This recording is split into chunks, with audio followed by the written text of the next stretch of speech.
Good morning, ladies and gentlemen. This is Kenya Broadcasting Corporation, and you're tuned to the breakfast show that is Good Morning Kenya.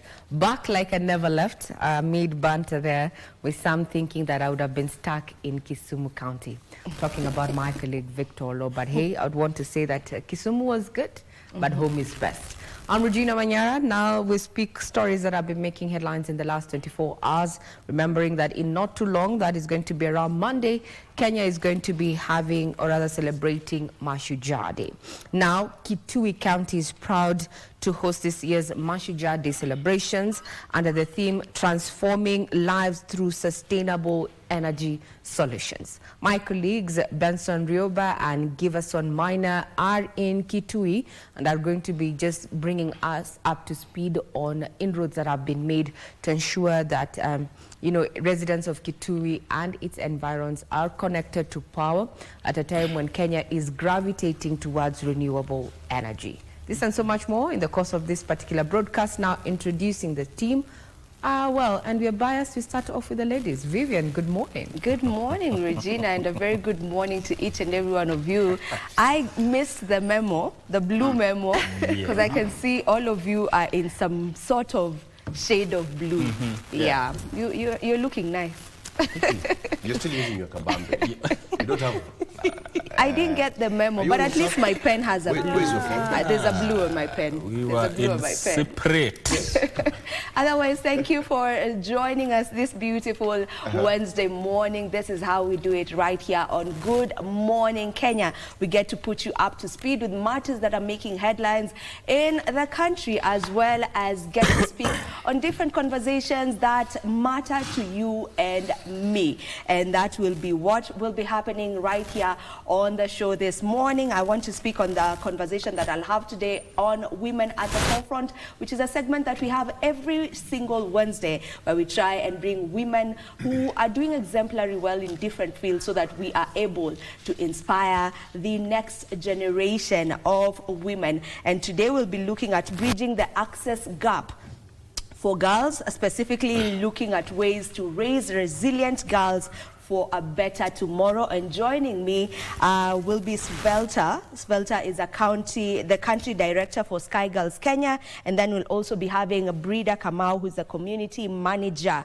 Sky Girls Kenya, and they'll be here to just talk to the girls who are watching the show this morning. You definitely want to stay tuned for that conversation that will be coming to you at around 9 a.m. Mike, good morning, and what do you have for us today? Good morning, Vivian, and to everyone who is watching KBC Channel 1. This is Good Morning Kenya. Today I want us to unpack the seasonal climate forecast for early warning and early action. That is a conversation that will be coming to you at around 8 a.m. and I will be having Dr. Richard Muita, who is the Acting Deputy Director, Climate Services at Kenya Meteorological Department. That conversation is very important given that it touches on the climatic conditions and seasons within the country and the larger idea of climate change. Before I hand you over to Victor, let me interest you with a quote by our former president, that is President Uhuru Kenyatta. We see as clearly as anyone that true opportunity demands the respect for human dignity, fundamental rights, and protection of democratic ideals. We see as clearly as anyone that true opportunity demands the respect for human dignity, fundamental rights, and protection of democratic ideals. Victor Law, yes. How are you doing this morning, and what do you understand by that quote? Okay, before I talk about that, can I also give you one? Yes. Thank you. Good morning, first of all. My name is Victor. Welcome to the program. So today we are going to be talking about a lot, all right, in as far as education is concerned. Of course, the 27th day of strike, there is complete deadlock. There is no truce, there is no white smoke between the lecturers, the workers' union, and the government. And the gentleman who are going to be helping me to do this is Ambassador Dr. Richard Busiru. He is a lecturer of political science, University of Nairobi. He is also the WASU chair, Nairobi chapter. He was part and parcel of that discussion which was happening in Machakos. Wafula Mutacho is a political analyst and a Trans Nzoia Ford Kenya chair. Professor Emmanuel Mutisia, educationist as well as development expert, and Wilson Sosion, who is a former NATSEC Gen and nominated lawmaker, I beg your pardon. So they'll be here at 7. But then, Mike, whatever you do, always give 100% unless you are donating blood. Oh, it's only blood that you do not want 100%. 100, because if you do 100%, then... well, I don't know what to do with that information. Well, I'm just encouraging you. Yeah. I can't even start explaining that. Whatever you do, give 100%. Unless you're donating blood. That's interesting. Ray. Noted. While you are away. All right. You had to do this. All right, Victor. Go ahead. All right. Yes. The floor is yours. When I was away. Yes. Take it away. Yeah. I was expecting quite the update there. And when you're having that conversation on education, I'd want to throw the spanners into the works. When government and the lecturers are in this particular situation, you know, the deadlock, those who lose are students. Yeah. Of course. And definitely the guardians, the parents who've already paid fees. Shouldn't there be a room for redress, either in, you know, looking at the fee, you know, reducing the fee because of time wasted? And I know we can never compensate the students for time wasted. So if your studies was to take maybe around 4 years, you know, undergrad, you're looking at doing either 5 years where you'd have studied for 4 years because of the time that you take out of class. There should be a form of redress, because at the end of the day, I'm trying to look at it from a law of contracts. You know, when that is an institution, you have paid their terms and conditions in regard to, you know, your studies and what you're paying. They should treat it as, you know, a service that has not been rendered, not because of you, the person, the consumer, but because of issues that are beyond. You should be compensated. I'm speaking for parents and students because we've been there. Those who've gone through the system in this panel, we've been there. And no one cares about the time that is wasted.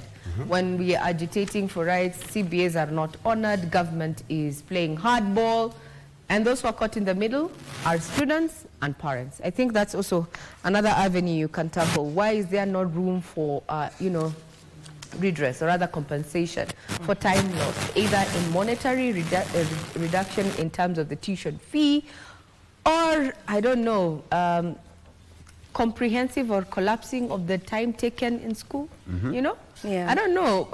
I'm just thinking so that we can take this matter seriously, because we always focus on the lecturers, or rather those who are teaching versus those who are backing. That's the government when it comes to policy. We never talk about the end user, and this is a student who's applied for that particular course. Regina, Dr. Richard Bosire is in studio. Yeah. And he's listening to that conversation. I asked him that question 2 weeks ago. Yeah. And he said they're also losing. Because the CBAs they are talking about dates back to 2017. Dr. if I get you right, CBA, 2017? Yes. So they are also fighting for their rights. Yeah. Well, I am not, I'm just being the devil. I'm not against the industrial action. But I'm looking at that user, end user, who is the student, who's paid their school fees in good time. I love that direction. They are ready to study. Yes. But then we are having no one in class. Yeah. So someone has to compensate the students. Yeah, that should definitely be addressed. Someone should compensate the students, because it is not their doing. They have done their part. Yeah. Yeah. So we also need to bring in, we also now need to bring in the student perspective. There's time wasted that is not going to be recovered. Yes. Yeah. There's monies invested that are not going to be recovered. That's for sure. Yes. Okay. So we also need to bring in the student into the conversation, and I'm sure you're going to take it as you proceed. Now, let's talk about the executive vis-a-vis the legislature. And this borrows heavily on what was happening yesterday while drama unfolded in Parliament Tuesday morning after Health Cabinet Secretary Aden Duale traded accusations with members of the National Assembly's Health Committee over the state of affairs at the Social Health Authority. While members took issue with lack of transparency and errors in payments, system failures and biased patient referrals, Duale accused them of insincerity. Now, as Abdiaziz Hashim reports, Duale and Kitutu Chache, Member of Parliament Anthony Kibagandi, may end up in court over Kitutu Chache MP Anthony Kibagandi accusing the CS and SHA officials of fraud. This is after the CS accused the MP of hitting back on SHA over the closure of his 2 facilities during the crackdown on fraudulent SHA claims. Let's take a look. Let it be as we are sitting here, nobody can intimidate me. Minister, proceed. Nobody can intimidate me, whether you are a first-timer or a second-timer or a third-timer. I am a ranking member, emeritus. My kids are not.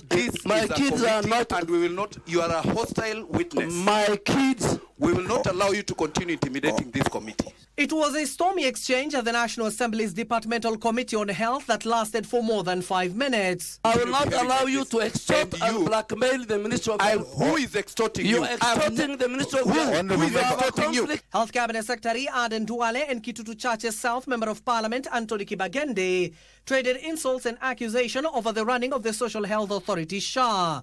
We will not allow you. You are bitter, but we will close your hospitals. I don't own a hospital anywhere. You are bitter, that is but the strategy we you are will trying to use we will to close. silence us.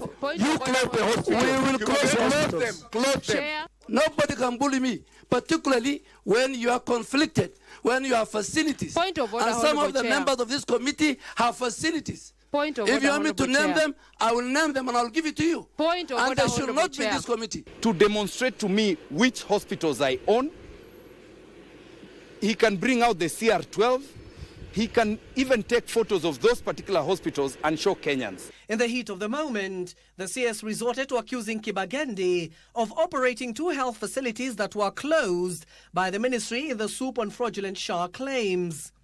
And we'll write to the Speaker. You write to the... We will write to the Speaker. Produce evidence you that I own a hospital. facilities. You are the one who should sit not in in the this committee. ministry.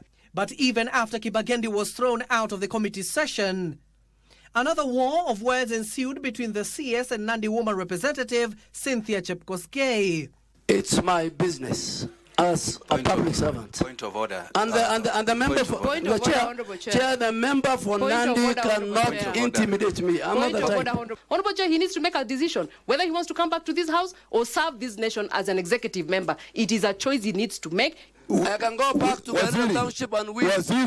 I won't tell the member for Nandi. You are going out of order. I can win and it come is back me here. who is making decisions. Yeah. Proceed.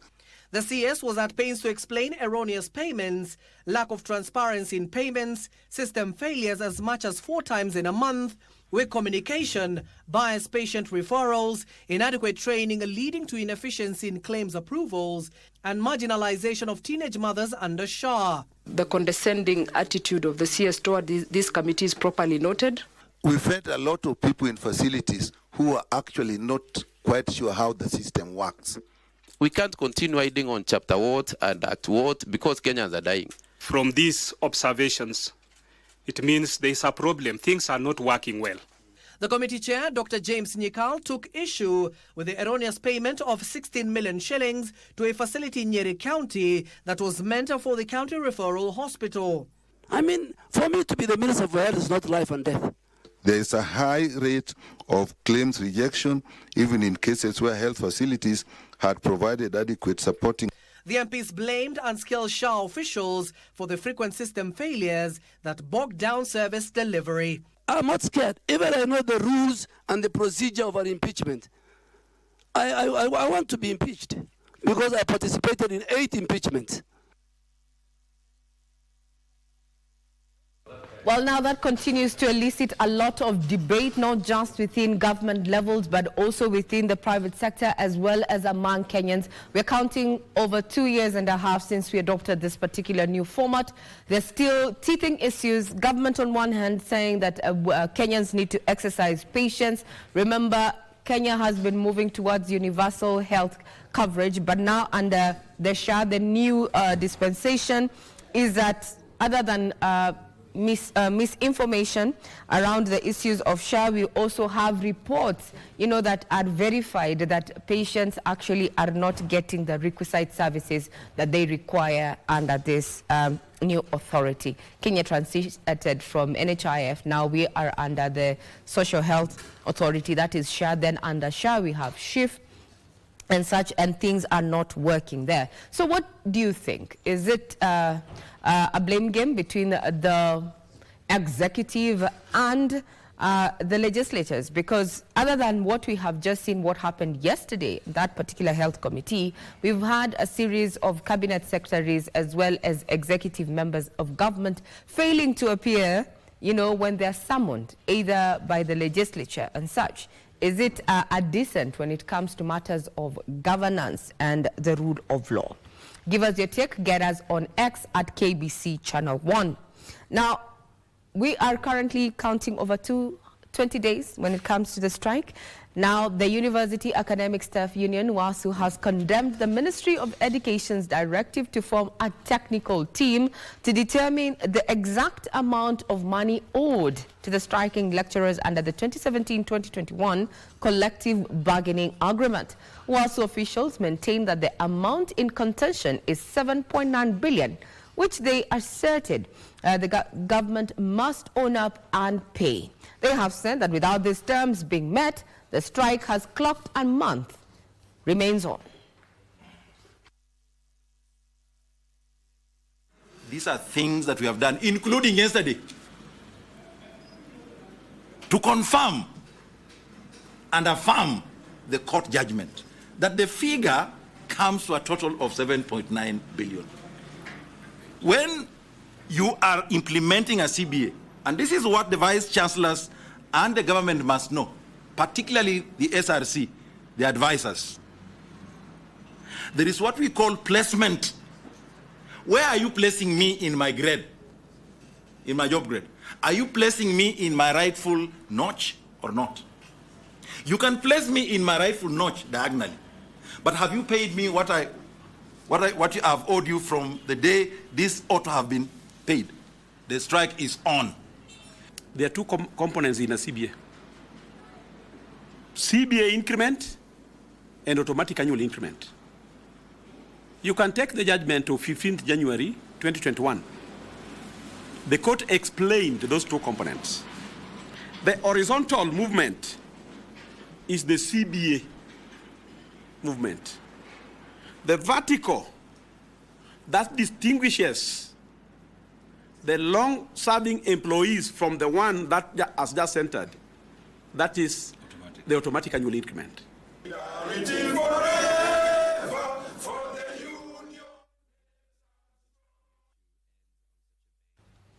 And in not too long, we have a panel this morning to discuss the fate, of students who are undertaking their studies in the universities. We have a panel here this morning that is going to be discussing that particular issue. The impasse between lecturers and the government. What is the way forward when it comes to university education? You can be part of that. Get us on X at KBC Channel 1. Now, hundreds of Kenyans stand up for the second day of the Kenya Defence Forces countrywide recruitment exercise as military seeks to recruit 10,000 youth by Sunday. That is October the 26th of 2025. The military is targeting to recruit general service officers, cadets, specialist officers, general duty recruits, tradesmen and women, as well as Defence Forces constables.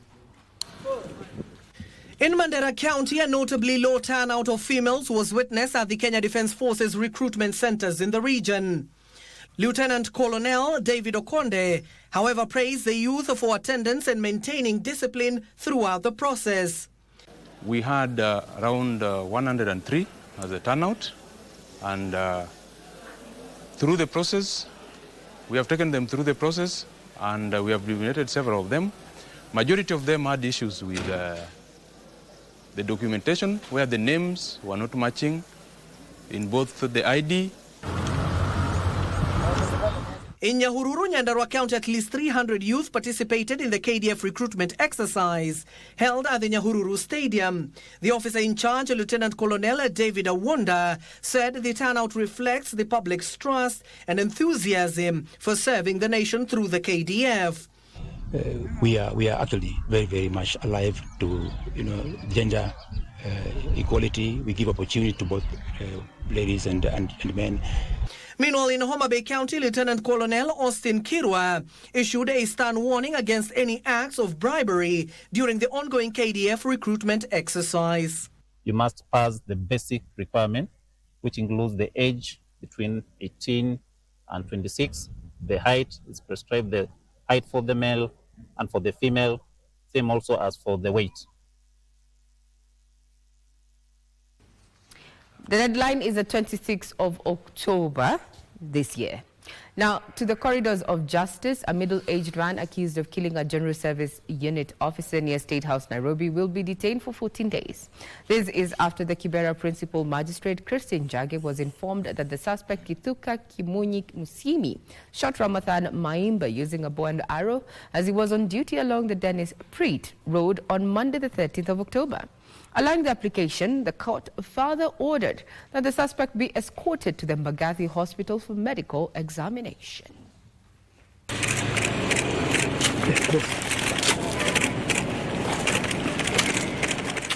The Kibera local Tozoncho informed of how Kithuka Kimunyi, accused of killing a GSC officer near State House, Nairobi, traveled from Makueni County to Nairobi on Sunday night before carrying out the fatal shoot on Monday morning.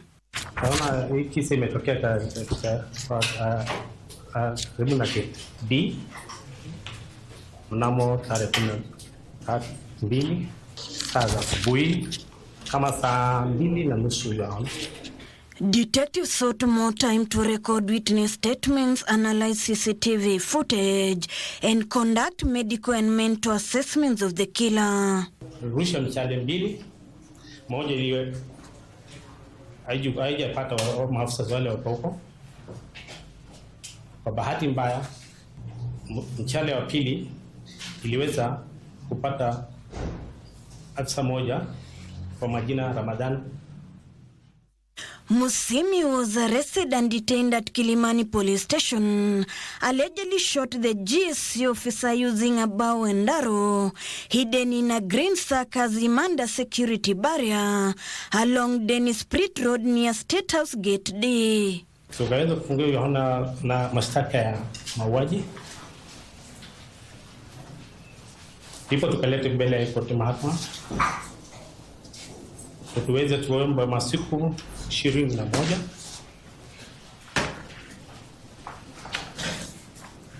ili kumaliza na uchunguzi yote. Trial Magistrate Christine Njage allowed police to detain him for 14 days and directed that he be escorted to Mbagathi Hospital for assessment. Ukiwa uko kwa hiyo police station, kama uko na wakili anaweza kuja kuone hapo, ama pia familia yako inaweza kuja kuone hapo.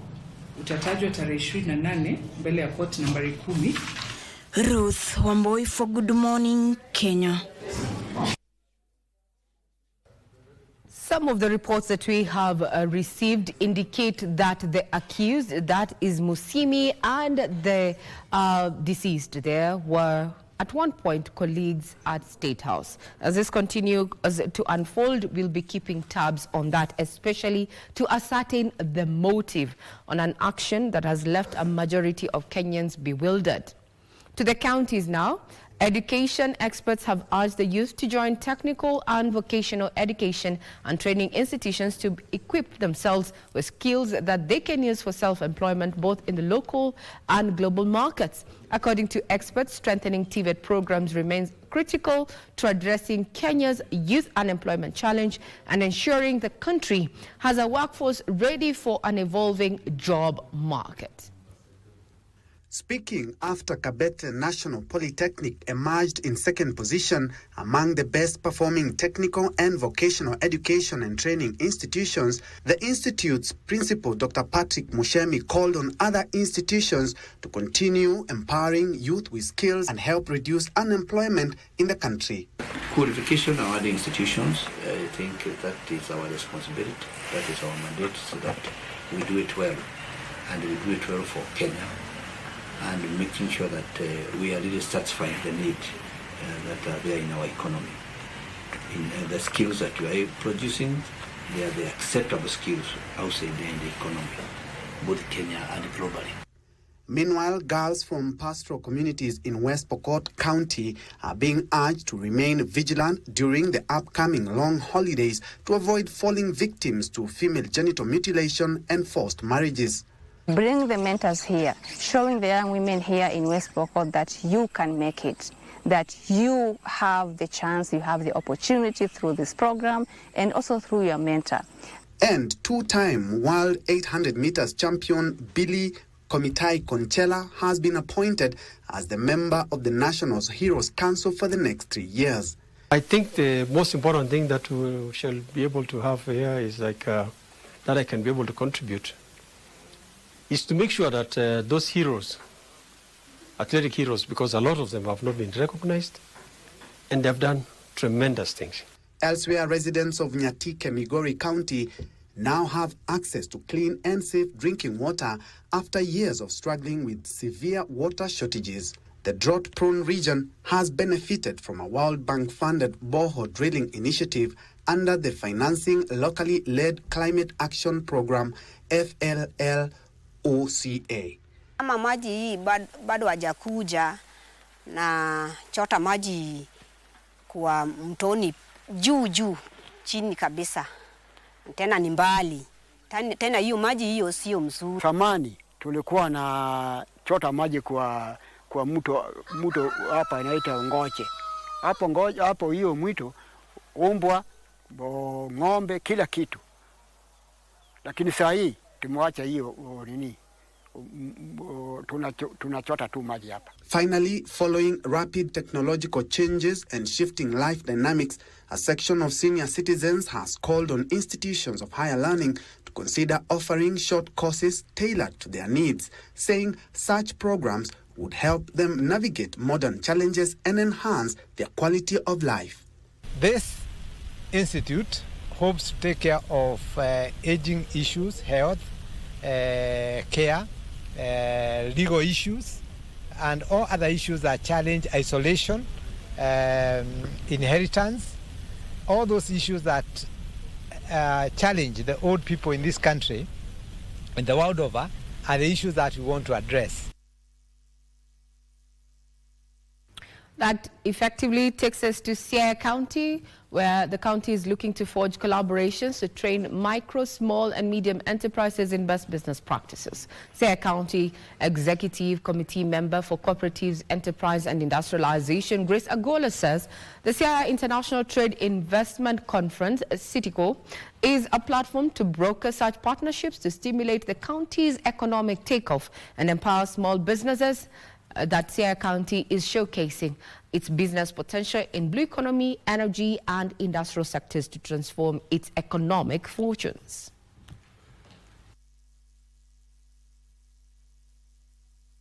This is not just an investment conference. It is an investment goal that we have, that we are looking into the Nyalore government to ensure at the end of the day, people are producing, aggregation centers are active, and manufacturing companies are employing our people. Siaya stands tall in terms of space and opportunities because it has not been exploited. You would not get the much opportunities that you have in Siaya if you wanted the same opportunities in Kisumu, for example.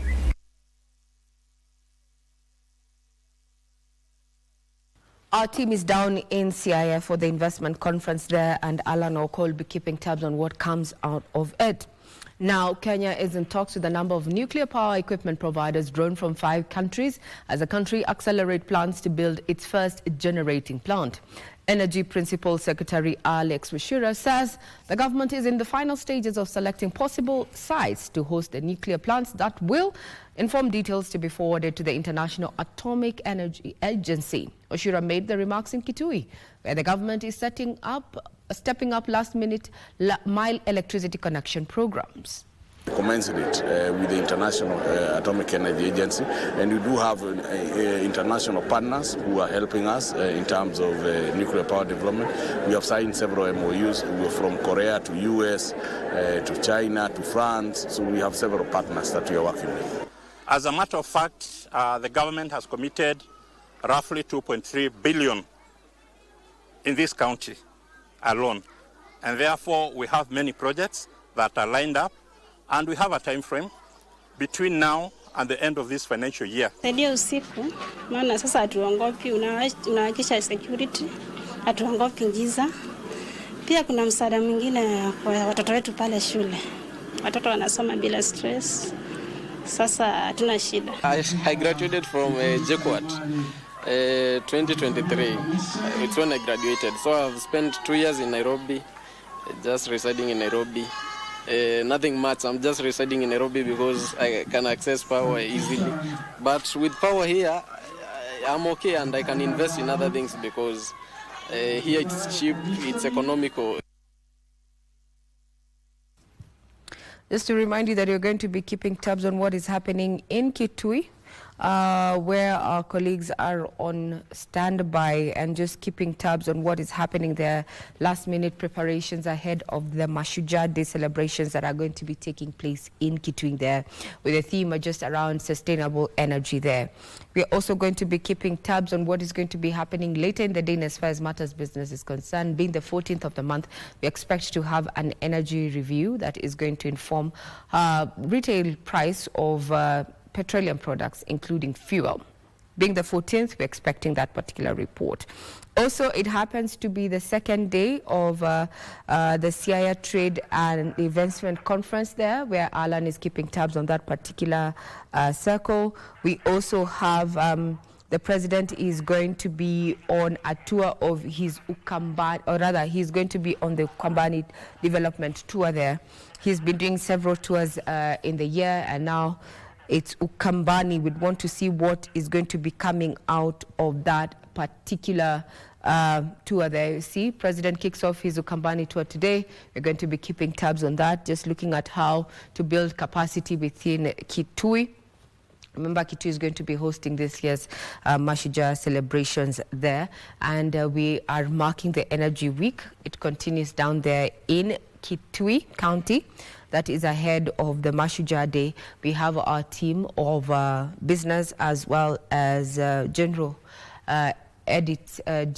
news reporters there, that is Giverson Minor and Benson Rioba, who are keeping tabs on how the preparations are coming along, and also keenly focusing on what so far has been done when it comes to the last mile connectivity program. This is being run by Ketraco as well as REREC there on ground. The theme for this year's celebrations is transforming lives through sustainable energy solutions. Kenya is working towards not only renewable energy, but also looking at its potential to get into the nuclear nuclear energy production there.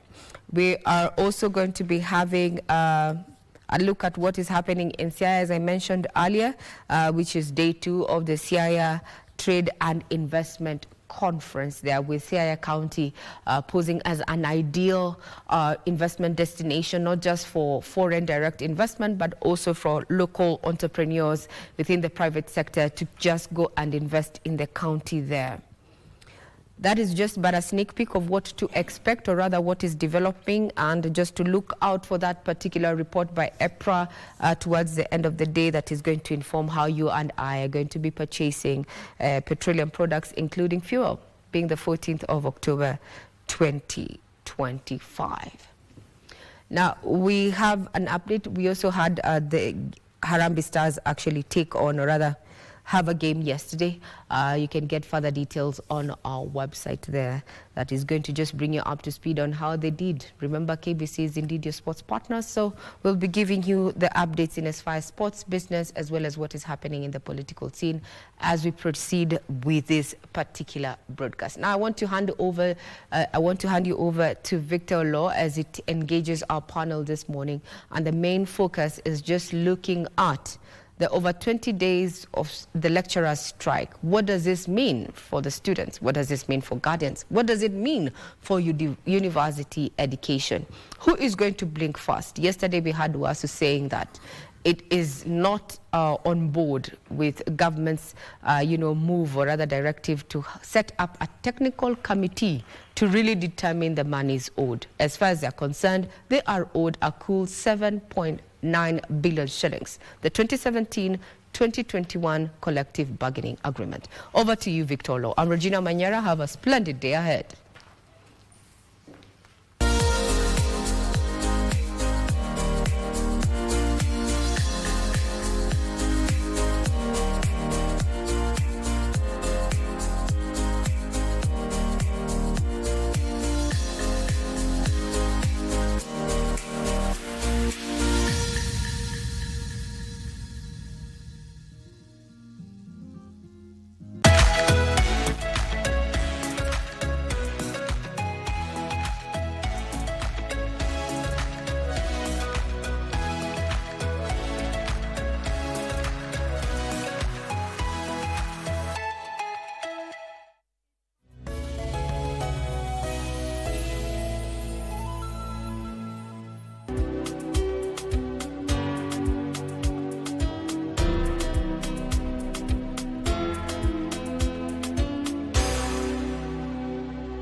Greetings in the name of the Most High, Jah Rastafari. My good name is Marley Moses, the positive warrior, alongside... Yes, sir, DJ D-Rage, the baddest. Each and every Wednesday from 10 p.m. on KBC Channel 1 TV.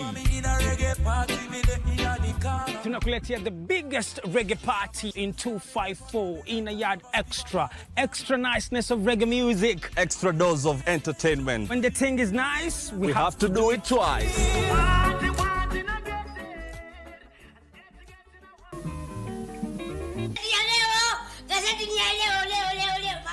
Hivi wewe usomi magazeti? Wewe ukaniletea mtoto wa kiume. Yatawezekana wapi chumba hiki na chumba hiki? Kuna ubaya gani? Wewe, tengeneza chai ya watu wawili.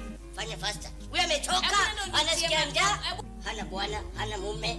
Na huyu umesikia mwenyewe amesema hana nini jamaa. Sasa, wewe kuja hapa. Huu mzigo unaachia nani? Nisaidie kwa muda tu. Unaachia nani mzigo? Lazima atatoka ndani ya nyumba. Aende akafe mbele. Ni wajibu wako wewe Mkenya kila kukicha kuomba Mungu Kenya wewe vile ilivyo. Watu wanaenda kanisani. Wewe unaenda kulewa, unarudi ukianguka kwa barabara. Badala unipigie makofi, unanipigia kelele. Tukavurugana juu ya madeni ya Elijah. Bado unamkubalia akunywe. We, makubwa. Nilijipata huko aje? Haukumbuki jambo lolote lile. Sasa tutoto wapi huyu mtu shwali? Wetu ndio ulikuwa hope yetu. Hope nini tena? Kila kitu kilifanyika mbio sana. Umenisaidia sana kwa swala hili. Hebu ngoja kwanza hapo umebeba nini? Ni Tumaini nimekuletea tu exchange na kaamnyeso. Hebu mimi sitaki tabia. Nilikwambia tabia hii ukome lakini Wiki hii kwenye Mkulima tunaangazia kilimo kutumia mbinu za asili. Kisha jinsi ya kuwafuga ng'ombe, kondoo pamoja na kuku. Hawa wanyama wako na challenges mingi pia. Kukua na wao inabidi ujipange. Kwanza majani, unafaa kuwa na majani ya kutosha, wanakula vizuri. Una make sure ni huko mahali wanalala ni kusafi. Alafu pia dawa ya minyoo unaipea. Kwa wakati after 1 month unaipea dawa. Tazama Mkulima kila Jumamosi saa 10:30 hapa KBC Channel 1 kwa mseto kamili wa kilimo.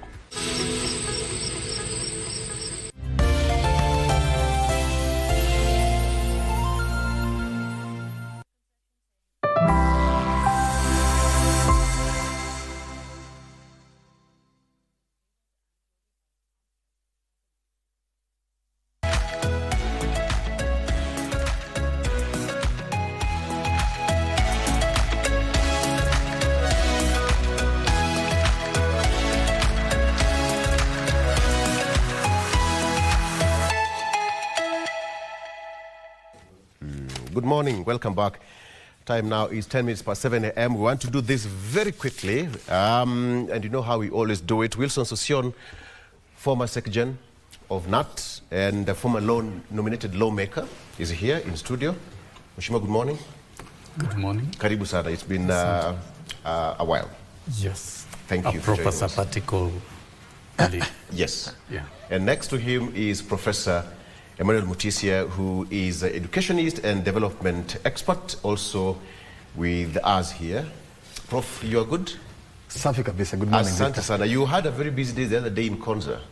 Yes, we hosted the president down there on a development tour, which went very well. I think for the first time people are now getting to know the amount of work that has been done in Konza over the last several years, and we are celebrating that. Okay. You'll tell us more about that, and what are some of the goodies you can share with us that were left in Konza? Ambassador Dr. Richard Bosire, who is a lecturer at the University of Nairobi. He's a lecturer of political science, and he also the UASU chair, Nairobi chapter. Ambassador, Dr. good morning. Morning, morning, Victor. You look so sad next to Sosion. Are you okay? I am okay. I'm okay. Okay. I thought I'm going to benefit. Shift you, come this side, and you will benefit immensely. And Omwami Wafula Butacho, he's a political analyst, and he has got so many hats. Some of them I don't want to mention here in the station, but he's also for the Kenya chairperson, Trans Nzoia County, also with us here. I have four great minds in studio. Gentlemen, let's start where we should, starting with the front page of the Daily Nation. Killer linked to State House.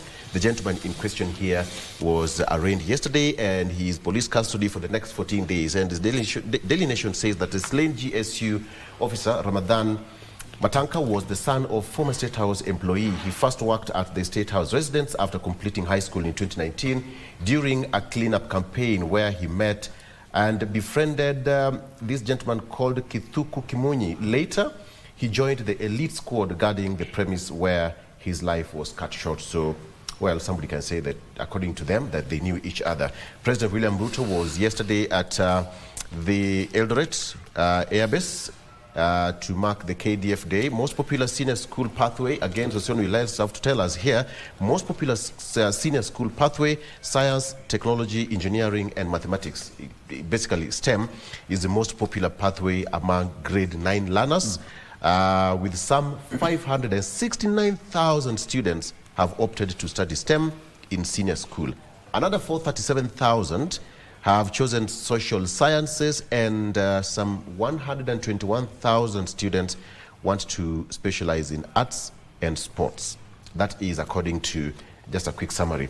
There was some fireworks yesterday in Parliament, the Committee of Health, where CS Duale went head-to-head with the Member of Parliament, Anthony Kimagendi, and it was not so good over there.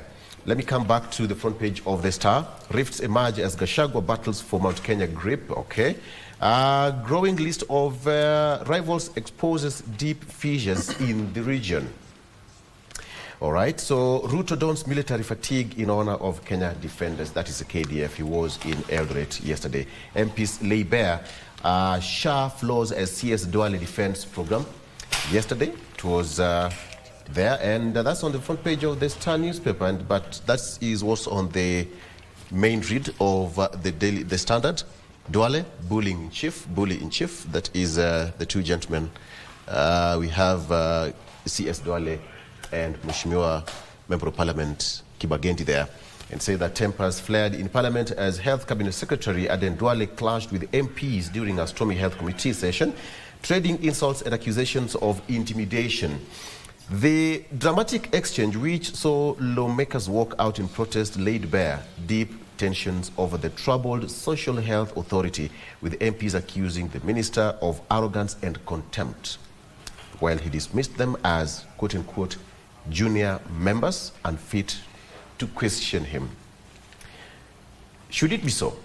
Sosion, junior members. You're a member of Parliament, you're a member of Parliament.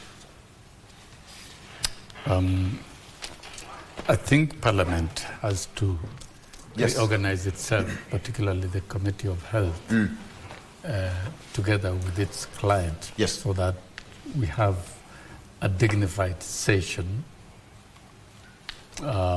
where matters affecting Kenyans are prosecuted in a manner that is accountable to the people of Kenya.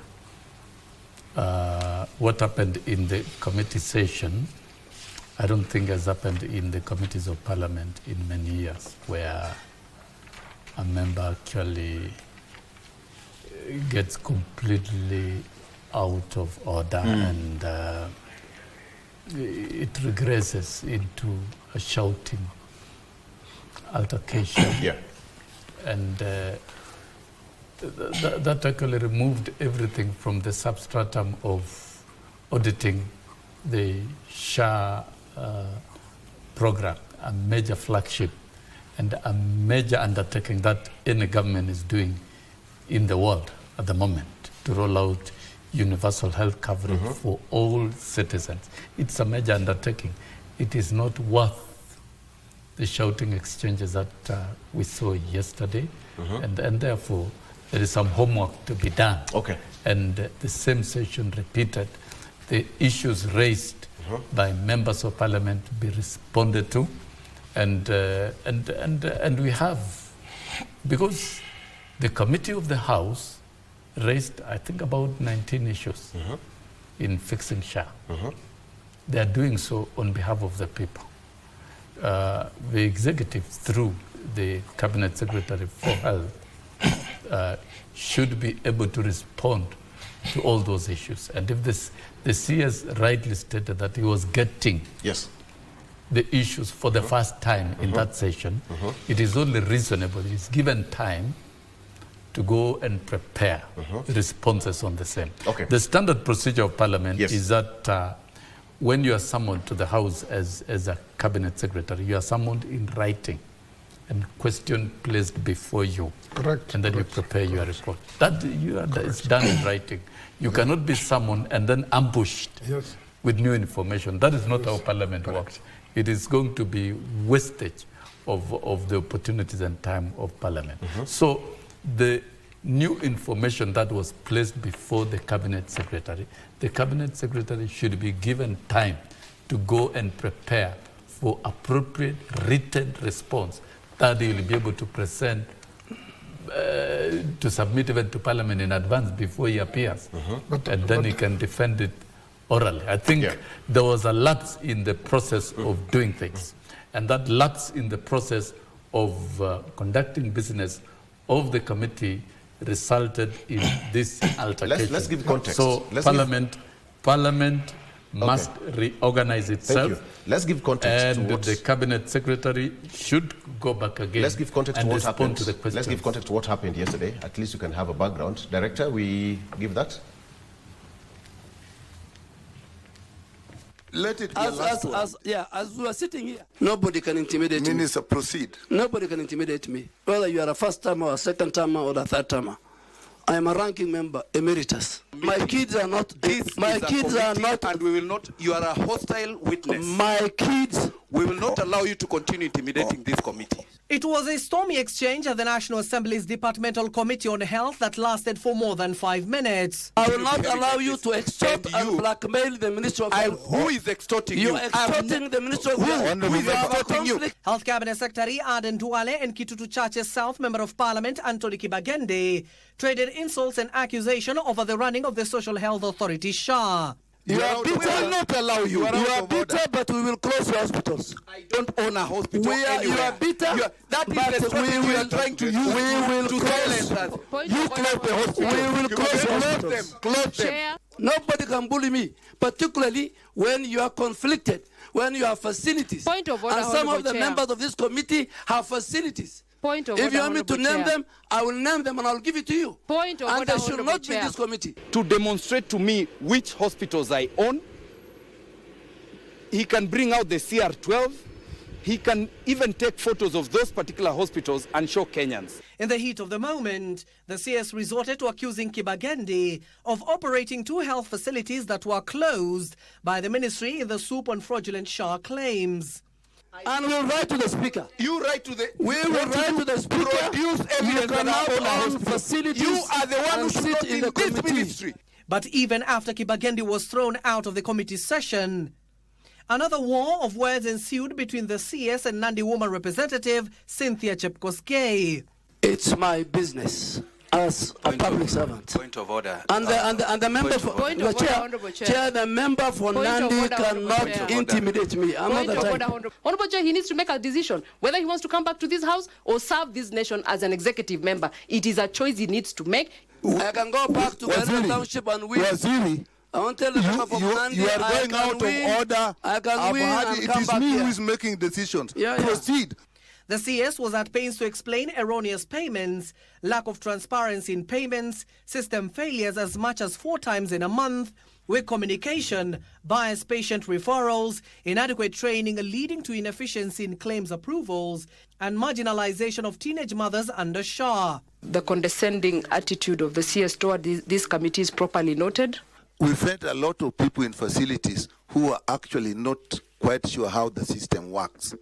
We can't continue hiding on chapter what and act what because Kenyans are dying. From these observations, it means there is a problem. Things are not working well.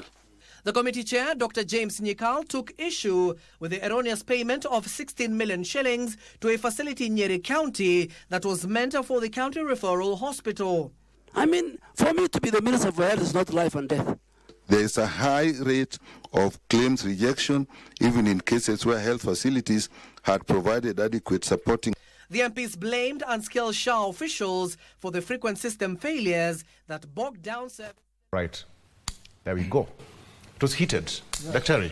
Yes, we are sir. in a world of, whether it's just general anger in the country from leaders to wananchi to seeing such, some would argue that we did not get a substantive report from the committee yesterday. Victor, it is so disappointing, to say the least, that Duale, the CS, could actually not listen. And for me, it sends a very strong message to the public that government is not listening, because he was there representing the executive. And the legislators who are acting on behalf of the people are asking questions that are in the public domain. If someone wants to say Duale should have been given a list of issues, all these issues are in the public domain, and he has dealt with them in the public domain. And I think Parliament sends an invitation with the issues to be handled. It cannot be like it's a phone call, come to Parliament. And therefore, what I see is that Duale disrespected the House of Representatives. These are representatives of the people. And in that respect also disrespects the public who they are representing.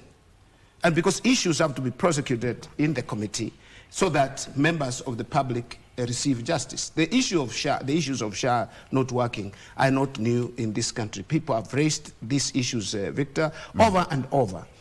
I don't know if there is a deliberate attempt to undermine the authority and legitimacy of institutions that are the 3 institutions of government that are supposed to provide the checks and balances in our governance system. Because this is Parliament, and the other side is the executive.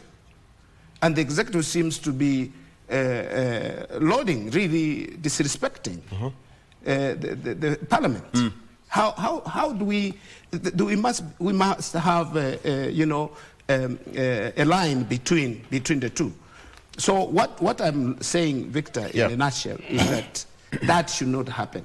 That should not have happened and should not continue to happen in our country. One thing I want to mention also, there are many issues on this Shah issue. Duale closed some hospitals. I'll give you examples, institutional hospitals, and I want to thank institutions, churches, that have come up with institutions, healthcare institutions, hospitals, dispensaries, to help actually complement the poor health services we receive in public institutions, public hospitals. And they should be lauded about that. Duale closed Mumias, that they had already paid them. Later on, they backtracked when the bishop said this is a lie, and then they reopened and said, oh, then we paid. Then they paid the right amounts that were required. Nyanjwa Hospital was closed. It belongs to Seventh-day Adventist Church. And they have not reopened yet. If they have reopened, it's just the other day. But you see, even the process of doing his work is erroneous. You cannot close a hospital that provides services to the local communities and then go to investigate and to charge them. Can't you do your own investigation? We have investigative agencies in the country, and then when they're culpable, pick those people who bear the greatest responsibility and charge them in court, because you can't charge a hospital in court or a church or an institution that runs the hospital. It is the people who have committed crimes. It was the wrong approach. It has caused tremendous suffering to the people of this country, and he has to answer such questions in Parliament, and he should be humble. He should humble himself and be able to deal with issues rather than being so personal and attacking people and saying, oh, you are conflicted, you are this. That's not why he went to the House. He went to the House to answer specific questions. Kenyans are suffering. Healthcare system has collapsed. Okay. Wafula, why is the SHA, the whole of this SHA story so sensitive? Everybody is trying to bring the other story about SHA, compare it with the, NHIF and all that. But why is it so sensitive to every Kenyan as we speak? Victor, before I respond on that, I also want to put my small input on the accusation yesterday in Parliament with Honorable Duale. Yes. For quite some time, I've respected Mashujaa Duale for so many years. But yesterday, he bungled it out from me. No. That is not the way a cabinet secretary should respond to questions.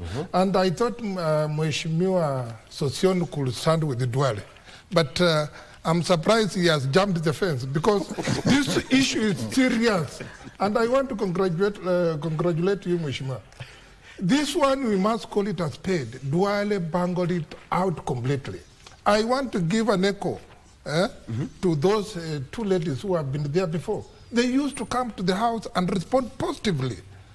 Questions, the way Mheshimiwa said, the committee present questions earlier to the CS. CS has panels of his people to go through, make a report, and bring it to the House. It was not abrupt. It was not abrupt, Mheshimiwa. The way he said, it was not abrupt. Duale had all these questions. The only thing, maybe, because sometimes money makes somebody becomes rude. He has made good money, maybe. That is why he's rude to even Mheshimiwa Kibagendi. Even if you have been in the House for more than 20 years or so, 22 years, you don't bully the correct institution of oversight, like that Committee for Health in the Parliament. No. Duale, that one, I think if the president is trying to build the SHA issue, one is trying to pull him down, and that is Duale in this case. Because the questions, imagine, Victor, over the weekend, not over the weekend, it was on Monday. I talked to you, I was in Bungoma. I took a little move in the hospital of referral, Bungoma, and I saw around 85% people who are discharged with the SHA payments. Over 85. And I took some little time to discuss with the MedSup. He told me that now we are having now a crisis in the hospital, because we discharge so many people, over 85%, with the SHA payment, and the remittance is very small. And sometimes they discharge people after paying or without paying? Now, with the SHA, when you are registered with the SHA, you present the SHA, whatever they check in the system, and then they account you for the SHA to pay for you. Actually, the model is good for SHA, is good, and if we can work it positively, the system can be much better. But now you see this hospital is receiving like around 2 million per month. Yet they have discharged patients for more than 40 million.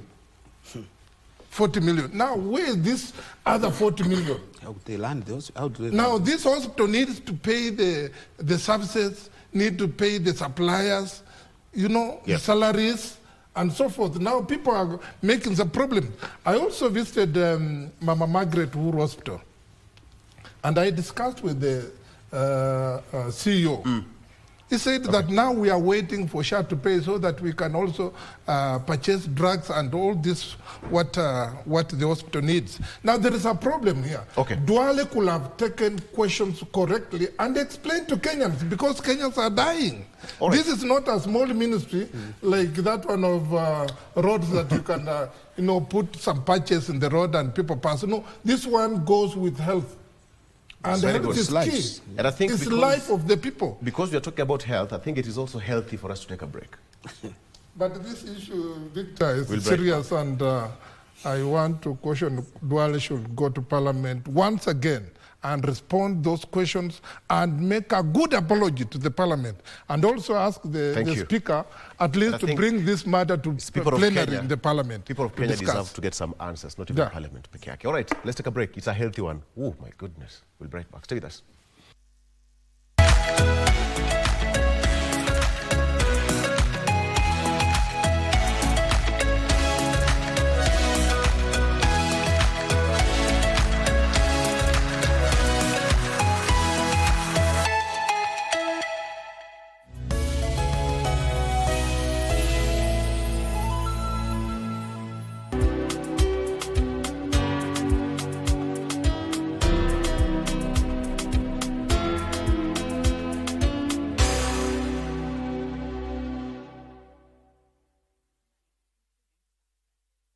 The world of governance is vast and can be alien to the ordinary man on the street. Critical issues are going to be discussed. From white papers to policy positions, it is easier to get lost in the labyrinth of words. Inside Government takes you to key global metropolis where critical decisions are made and where policies are crafted. We interview policymakers and senior government officials to highlight and enumerate government policies and projects. We take a deep dive into the underbelly of complex red tape to demystify policies across the country, across the world. Join me, O'Brien Kimani, on Inside Government, only on KBC Channel 1.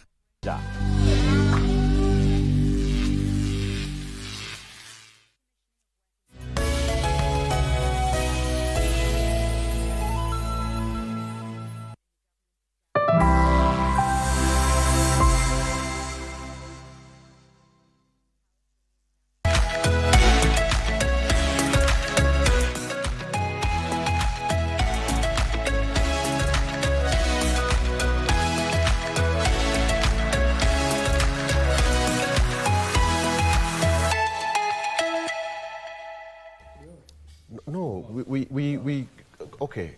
I said health matter is it's quite controversial. Prof, please help us.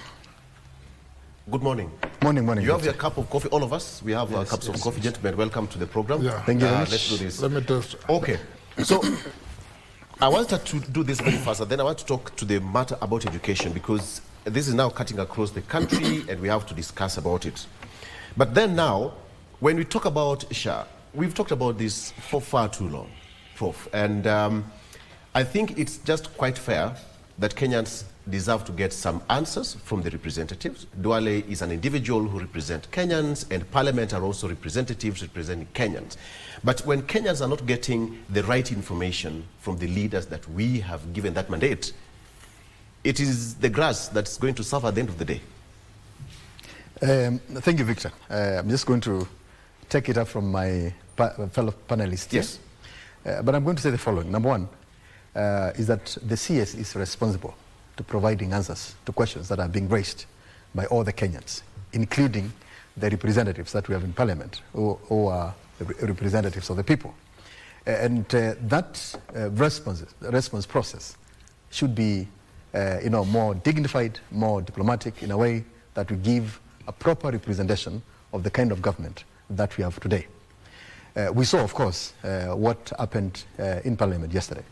And it's important to look at both sides and say that, of course, the CS should have responded, properly to the questions that have been raised over and over again by Kenyans, and the questions that had been provided prior to his appearing in front of the Health Committee.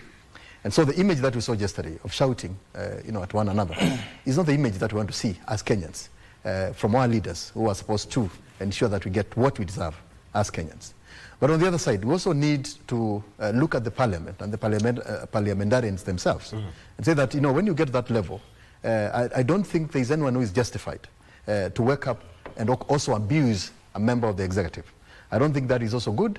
It is important that if one side is doing things in the wrong way, please don't also bring yourself on the table and start sort of responding to issues in a way that does not give out the image that we require from our leaders. Because at the end of the day, if everybody shouts, you'd not be able to sort of identify who among the two is right and who among the two is wrong. Why am I saying this? It's because our processes in this country are very political. We politicize everything. So whoever supports the MP will of course clap hands when he makes noise in Parliament and calls an executive member, a thief, in that honourable house. But on the other side, I think it's important that if the CS finds it difficult to respond, it's far much better to just keep quiet and ask for a break and come back with answers to the questions that have been raised, or sent to him by Parliament. I did note what Sosyon said, that some of the questions were raised on the floor. But really, I think all these arms of government, because they represent the people, should provide answers to everything that we ask, because we send them there to represent us. And therefore, both sides, I think, must look at ways of, behaving in a way that we, the citizens, would expect them to do. Number two, it's about the SHA issue. We have seen all these, challenges out there that have been raised by people, and the challenges are there. I don't think the government has said that there are no challenges. It's only that it is taking too long for the government to address the challenges that have been raised by people. If SHA, we're talking about, pending bills, money that is not being paid. Of course, we have challenges with the coffers that we have in the government today. But when you go back to NHIF, the issues that we face then might not be as glaring as they are as the ones that we are facing today. When we started this new process, the new system, of course, we are bound to get challenges along the way. But we shouldn't take years to address the gaps that have been raised by Kenyans over the last 2 years. I think we have taken too long to address that challenge. And it's important to note that health is a foundation for a good economy wherever you go. If you go to the US and all these other countries, you realize that it is that social health insurance system that drives the health of that economy. And for us, as Kenyans, what we should be asking the government to do is to ensure that whatever the government puts on the table for Kenyans works for all Kenyans, if we are to talk about socio-economic transformation of this country. Okay. A quick solution, Sosyon. I want us to close this chapter. Then now, at the end of the day, the president will have to answer to Kenyans at some point. And this has to come from the ministry that's charged, that's Ministry of Health. And the president must get a report that he will present to Kenyans at some point. How will it be that after 2 years or so, we still have challenges? How will this be? We are clocking 1 year of the rollout of universal health coverage through the SHA arrangement. The primary healthcare facilities are working. The SHIF, they are working and fully funded by government. And the SHIF model is also working, and for the first time, the treatment of critical illnesses, cancer, diabetes, are being addressed. The big challenge with the healthcare system in Kenya is the architecture of over-privatization and too much business interest and cartels that are complicating the rollout of SHA. And therefore, the Digital Health Act, which is meant to weed out all irregular claims. You know, people are making money from public funds, from contributors' money. And this is where I give a lot of credit to Duale. Give him for that. He has been bold to deal with these cartels, the practitioners, the owners of health facilities who are making fraudulent claims. And SHA should not pay even a single cent where they're not sure. Come up again because maybe I didn't hear you well. Sure. You're not an anchor. Victor, you are portioning time. Is it a point of information or a point of order? I just wanted. I think I didn't hear you well. That Duale has done well. Let me repeat. Okay. Let me repeat.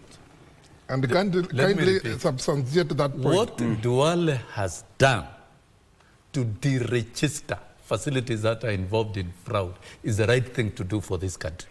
UHC is not going to be rolled out when we are massaging corruption cartels within the delivery system. And I say healthcare has been over-privatized in Kenya. And that is why it's becoming expensive to roll out UHC. I don't understand in where an ecosystem. To roll out UHC, it's my turn. No, it's taken so long. Please speak. Okay. He's teaching us. You're not the owner of the show. If you don't like what I'm saying, keep quiet, wait for your time. What's your point of order? And the point I'm raising is that he keeps on telling us that this thing is working, private sector in Mbaya. Remove all those private hospitals in Nairobi and tell us how our people will be treated. Since even before independence, the mix, and there's no country in the world that depends on public healthcare services. Whether it's France, there is public, there is private. People make choices. What Duale is supposed to do, or for me, how I will rate him, is not on the basis of how many clinics he has closed, how many hospitals he has closed. I don't think I will charge him on the basis of access to healthcare by the Kenyan people. I don't think that is the information I needed. Go to Malaysia, a country that borrowed the model of their development. Kenya, all their hospitals, you don't pay even a single cent. Walk in, get treated, and you go home. And it's public. And so, what to do to deal with corruption head-on within the health sector is the right thing to do. And maybe that is why it's being vilified in that process in Parliament. No. And I would recommend this way. Can the Speaker now recall Duale, not to a committee, but to the full plenary of Parliament, so that then we deal with these issues clearly. Let us not lose what is good within the confusion that we have. Let us know what is happening at the ministry. Why were these facilities deregistered? Why there are delays in remittances? And I think there is need to have the digital health system working so that there is prompt disbursement of money to facilities that have genuinely given out. Do you have your coffee? No. Do you have your coffee? So, do you have your coffee there? I do. Thank you. Let's sip it. And that's it. Yeah, as we take that. As you do that, I want to close this chapter. Yes, and on the same issue, let me. I want to support Mheshimiwa Sosion on one thing, that Duale should be called into plenary in the House, at least to answer vividly the questions that were raised. And also, I want to differ with Mheshimiwa on one thing: closing down private entities. Not private, closing down any Facility involved in fraud. No, you've said, Mheshimiwa have said that Duale has decided to closing down the private entities, facilities will improve like Malaysia. The way you've said that we will be like Malaysia. Anyway, but Malaysia did not borrow this system of SHA from Kenya. No. They have a different system. The only thing we need to go to Malaysia is to borrow their system. But here now, where the problem started in SHA, and let me be vividly clear here, is when they decided to lay off the workers of SHA. That is the number one.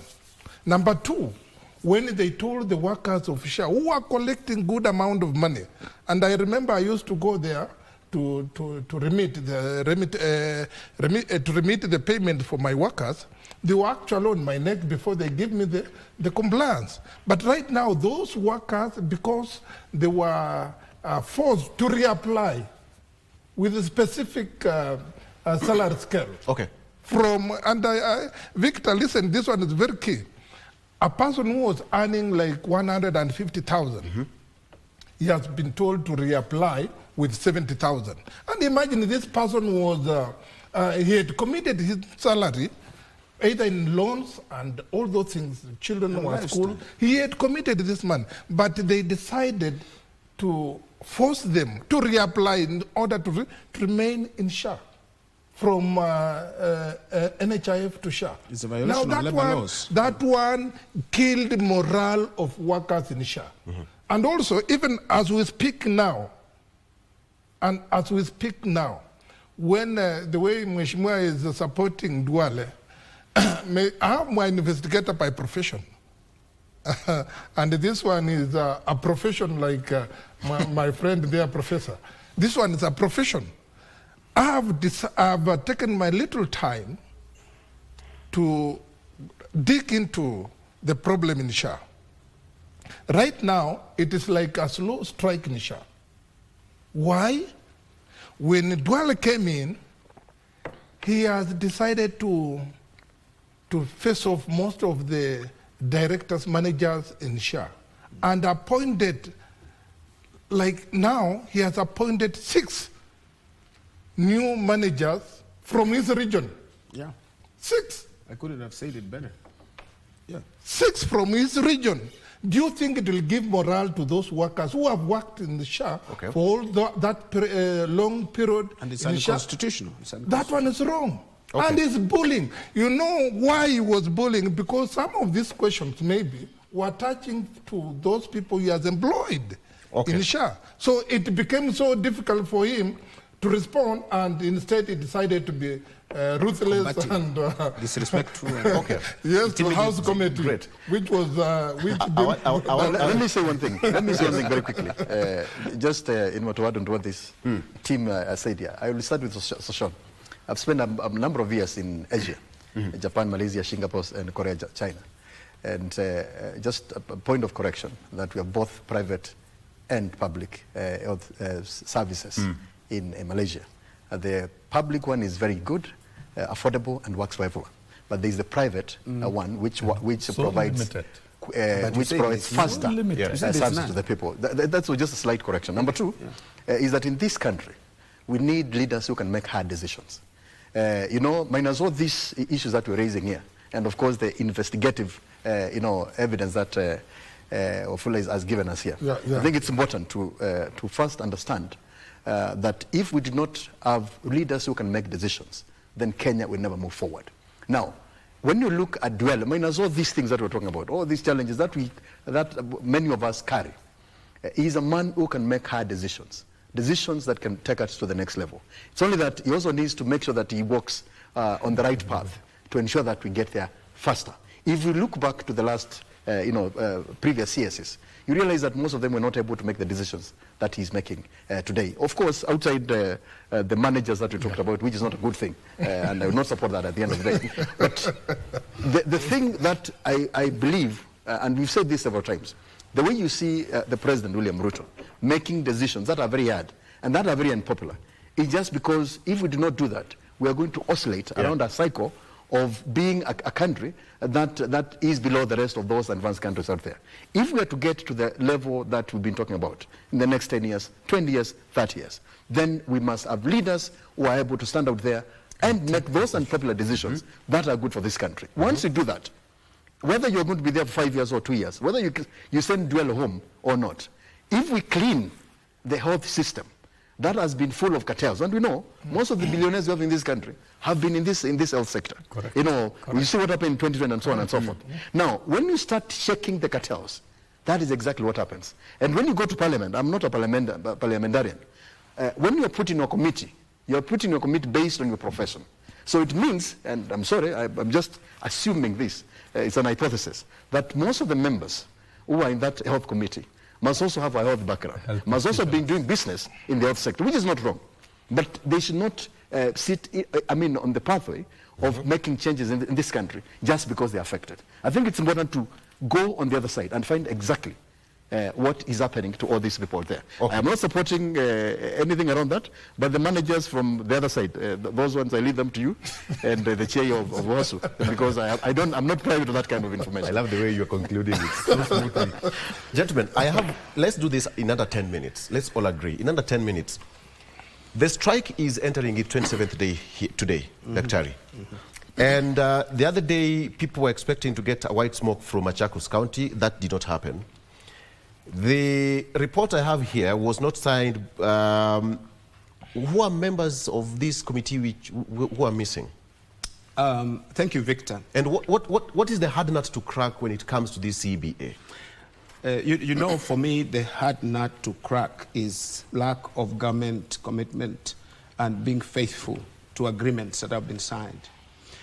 We negotiated this CBA. It's a 2017-2021 CBA. Yes. That's 8 years old CBA. And the government went to court when we signed this CBA. They went to court and said they were contesting the amounts. We went through the Employment and Labor Relations Court. Decisions were made. They were told pay in the interim as we continue talking. In the interim, pay these amounts, first tranche. Then later, decision was made that the total cost of the CBA was over 16 billion. After which, now, government was to pay the balance. Yeah? The government went to the Court of Appeal, got stay orders on implementation of the orders of the Employment Court and Labor Relations Court.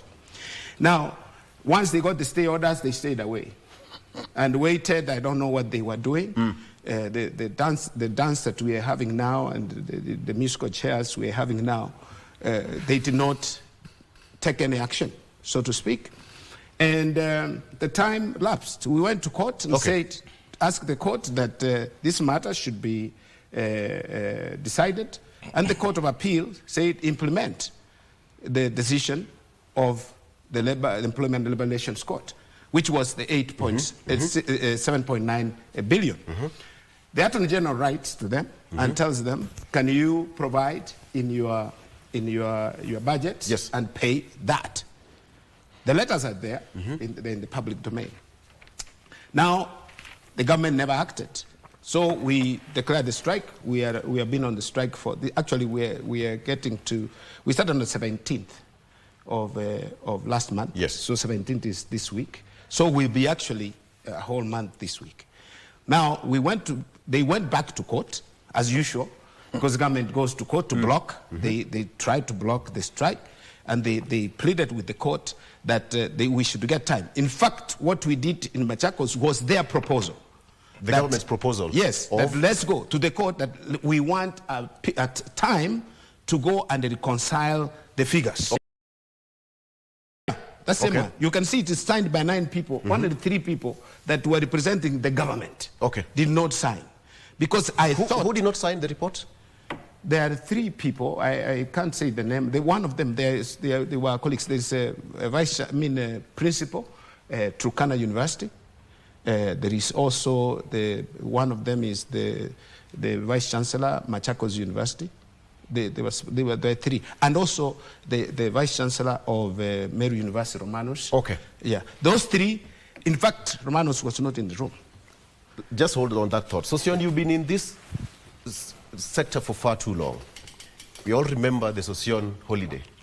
And I remember I helped to unlock and reconcile the conflict within the universities. Does it really worry you that we have to be so fair to the first years who are to start the education, and now there's a deadlock, there's no white smoke from Machakos? And I wish to say there is a very serious problem in how CBAs are handled by the universities.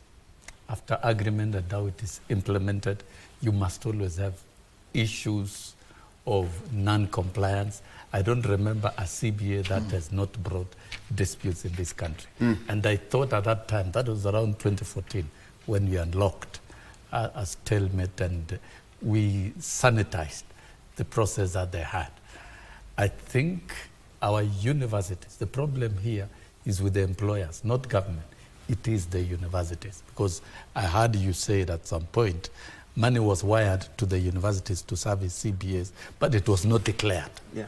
You know, it sounds very strange and ridiculous. And I think for this country, to me, on the interim basis, all payrolls for universities should be recalled and centralized at the National Treasury so that they are paid directly as per the agreement. On the interim basis, as universities are put on proper systems of paying the right money. You know, we are in 2025, and now the arguments we have is the mathematics of implementing a CBO of 2017, 2021. A matter I disposed of in 2016 for teachers is gone, it's finished. And that's quite unfortunate because we are not talking about a new dispute. We've not talked about the CBA 2021-2025. We've not talked about the CBA 2025-2029. Teachers are already, and civil servants, they're already done with the CBA of 2025-2029. Okay. So I think for the universities, this one requires very, very serious direct intervention by the National Treasury so that the right mathematics are done and probably that payroll is centralized for the time being as the universities are assisted to put in place systems that work. That is number one. Number two, to both Prof and this Wafula. stalemate must be unlocked. Thank you. And I think the CS and all the people at the ministry stop doing other things and address this matter of the university until it's dispensed. Thank you. Because I only have 2 minutes to go. Wafula, when you listen to the whole of this, there must be some white smoke at the end of the day, and students must go back to school. Lecturers are saying they need their 7.9 billion shillings. What would be the outcome? I think what Mheshimiwa Sosiona said, I just want to echo with him because it means that the ministry has failed in a way. That means that when this money is dispersed through the ministry reallocates the same money to somewhere else. That is a major problem, I think. Now, to solve this problem, the treasury, the way Mheshimiwa Sosiona, and this one I support you fully, Mheshimiwa, but on the other side of Dwalino. This one, Mheshimiwa Sosiona, and actually, with that one, we'll solve this problem of that CBA one and whatever since 2017. And you know, now the fingers are going to the current president when this thing was supposed to be started implementation from 2017 to 2022. So, the court made a decision last year. Of course, now the court has made a decision. Actually, early this year. And you know, right now it is like a competition. When we were discussing with Mheshimiwa Sosiona down there behind the camera and Prof here, Sosiona said that ours took 36 days. Now yours has taken 30 days. So you want to surpass? Children are suffering. To break a record. I don't think you'll break Sosiona's record. No. Students are suffering. This country is good for dialogue. Government must embrace the dialogue.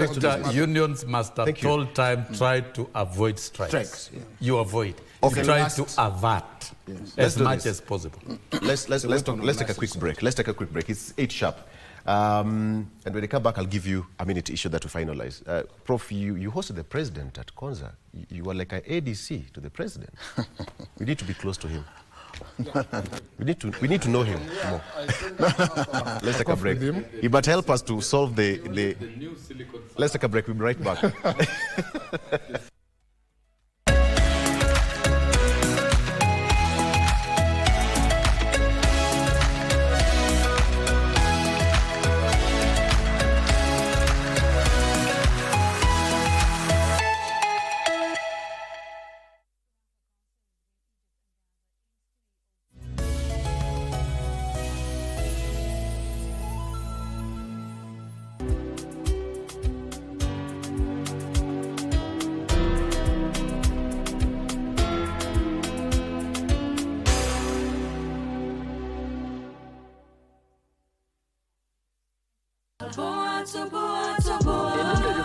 basi ndio mwami. Roho yangu haimpendi umundu kama Elijah. Kunyanya akili kweli mwanefu.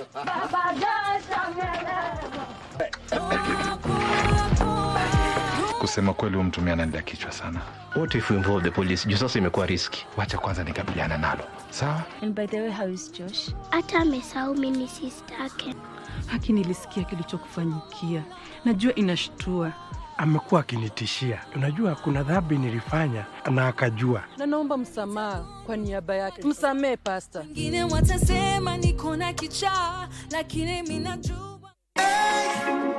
Friday night again. Greetings in the name of the Most High Jah Rastafari. My good name is Marley Moses, the positive warrior, alongside. Yes, sir, DJ D-Rage, the baddest. Each and every Wednesday from 10 p.m. on KBC Channel 1 TV. Tunakuletea the biggest reggae party in 254 in a yard extra. Extra niceness of reggae music. Extra dose of entertainment. When the thing is nice, we have to do it twice.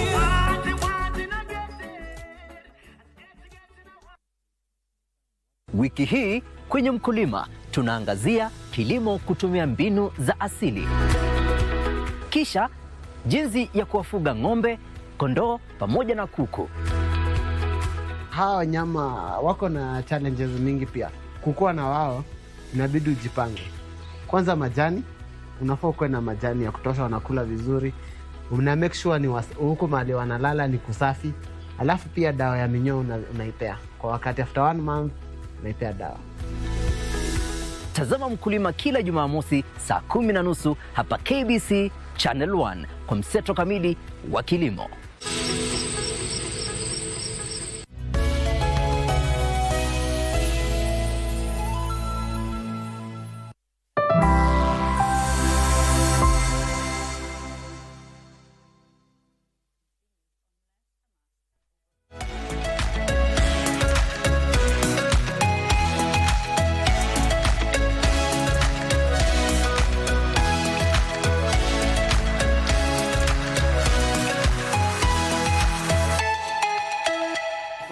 Yeah. Go ahead. Prof, you think the problem? Go ahead, go ahead. No, welcome back. Welcome back just listening to my fellow panelists here, and I have a number of observations that I want to make. Number one is that university faculty members and staff in Kenya are not some of the worst paid globally, which is quite unfortunate. The university that you are establishing in Konza, the Kenya Advanced Institute of Science and Technology, which is of course housed in a different ministry, is proposing a different set of salaries to the staff and to faculty members. And so I think it's important, if we are to make our education system competitive, it is important to remunerate our faculty members and university staff to the best levels possible. These are the guys who are going to drive Kenya's industrial development, that dream that we have for this country. Now, back to what the team said. It's important that the government should listen to the universities. And the universities should also listen to the government. I think the threats that we see flying everywhere is not something that we want to see. Now, there was a court ruling that, of course, did put figures, and figures don't lie. If figures are there and they have been agreed upon, I don't think we should go back and start discussing figures. Initially, 16 billion, 50% paid, around 8 billion not paid. Now I see SRC saying that no, it is not 8 billion or 7-point-something billion shillings. It's less than 1 billion shillings. You see now that confusion that we create after going through a process of negotiation and agreeing is something that paints a very bad picture, as a government and of course as leaders in this country. And therefore for me, I would say that it is important, one, for WASU and the government and the universities. I'm a chair of a university council. So we understand all these things. To come to the table and first agree on the fact that the amount that was agreed upon is this much. Now, once you agree on that, and let us not go back to the 400 million shillings or 600 million shillings that is being discussed by SRC. Let us go back to the figures that were agreed upon. Let us agree on now that figure is going to be disbursed to universities to cater for what is rightfully theirs. Because President Ruto has been very keen in pushing to ensure that universities university staff, faculty members are properly remunerated. And he did say that he wants to clear with this CBA before we move to the next CBA. And to me that is important if we are to stabilize our higher education system in this country. If we fail to do that, and if we prolong this strike, and misunderstanding, disagreements, like Soshoni said, we don't want to take that days. We are universities. We are learned people. We know what is supposed to be done. The government has the facts. They know what needs to be done. Let them come to the table, say that, we have this, we don't have all this money, we are going to give you this for the time being, the rest will be paid within these timelines. So that at least we can take our system of education to a better level. And of course to also contribute to the agenda that we have on the table for this country. If we don't do that, then the discussion that we're having here and the discussion that the government is having and the agenda that the President of Kenya has for our people will not be realized. If we are now to push the agenda forward, I would go back to what the President said, that having been a Minister of Education and having been keen in stabilizing the education sector, he would be happy to have this cleared so that we can move the follow-up sort of CBS to the next level. And finally, I did start by saying that, having taught in a number of universities globally, I feel, embarrassed sometimes. We're just reviewing the salaries of our faculty members the other day, trying to benchmark and see where to place ours. And you see, a professor getting less than 250,000 shillings, whereas a junior faculty member in the University of Tokyo, where I started my career, I was being paid 600,000 shillings a month. You see, that is what makes countries prosper. That is what makes universities produce research that inform development, because they are well remunerated and they are well motivated and they are well taken care of. If you are not taken care of course you start looking for opportunities outside, you start looking for consultancy services so that we make some more money to keep on moving. This world is very competitive, and that is why you see the health sector, everybody wants to be part of the health sector because you can make more money by doing tenders out there, you become a tenderpreneur, instead of becoming the most learned, educated person in this country, a professor, who at the end of the day will get this much. And then when you go to the village, you realize that the poorest man in the village, unlike when it used before, when a primary school teacher was the richest, had a bicycle and a big house. Now when you go to the village, the poorest man is a professor of a university, like the University of Nairobi. That is embarrassing. It doesn't to me. Motivate. Very true. Daktari, before I come to you, Sosion, sorry. The ministry disowned claims that 7.7 billion shillings was is owed to lecturers under the 2017-2021 CBA, and it has also following an audit report. And PS said there must be some report given to the government to show that the money has been paid. You see, when someone wants to move goalposts from one place to another, she told us on Wednesday, during when we handed our petition to her, that whatever is decided in Machakos, they would pay. Now, they were part of the committee, the technical committee, and they arrived at the same figure, 7.9. Why should the PS now start saying something else? Oh, it had been paid. How would it have been paid when the payments were made in 2021 and this CBA is 2017-2021? Salaries from there on. Yes. And the payments were based on the previous CBA, 2013-2017. I mean, how could they have worked it out before the CBA was signed? And they were already still in court. These are tactics to delaying tactics. But the earlier they make this decision, the better. Government actually should listen to unions. The 7.9 billion was verified in Machakos. Let the court make the decision. They should stop using SRC Allow me to ask and other you this. institutions. Is there any money that this current government has paid to the university and workers? On the same CBA? Yes. Not that I know of. Unless the ministry demonstrates that this money was given to them. You see, Mr. Honorable Susione has said something. The problem is these vice chancellors, if they don't even declare what they have received from Exchequer. Now, if they must demonstrate to us that actually this money was paid and paid the CBA. But they cannot provide that because they don't have it. But we call upon the president. Let me finish this. We've gotten the point. Yeah. We've gotten the point. So it's not even about the government. So what would you like to say?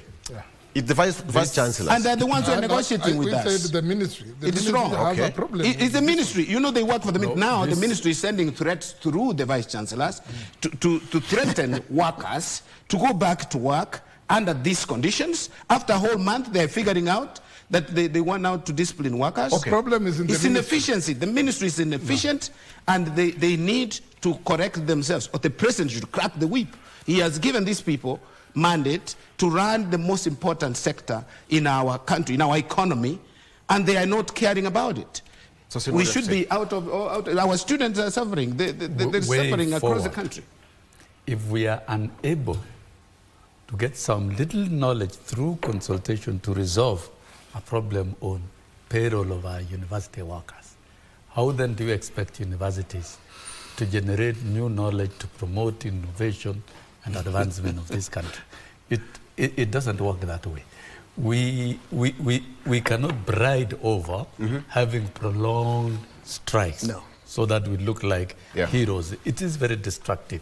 And any union and any employer must both struggle to avert a crisis of this nature. This is my proposal. The cabinet secretary responsible for labor, when a strike is called, fully takes charge.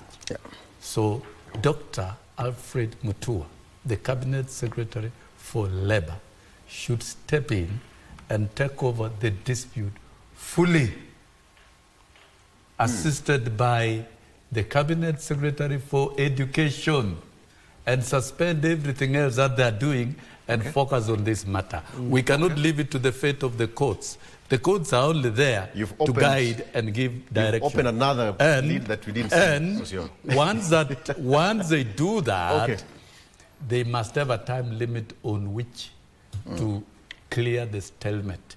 The parties involved should also avoid grandstanding and threats from any direction and move to the table in good faith. Thank you.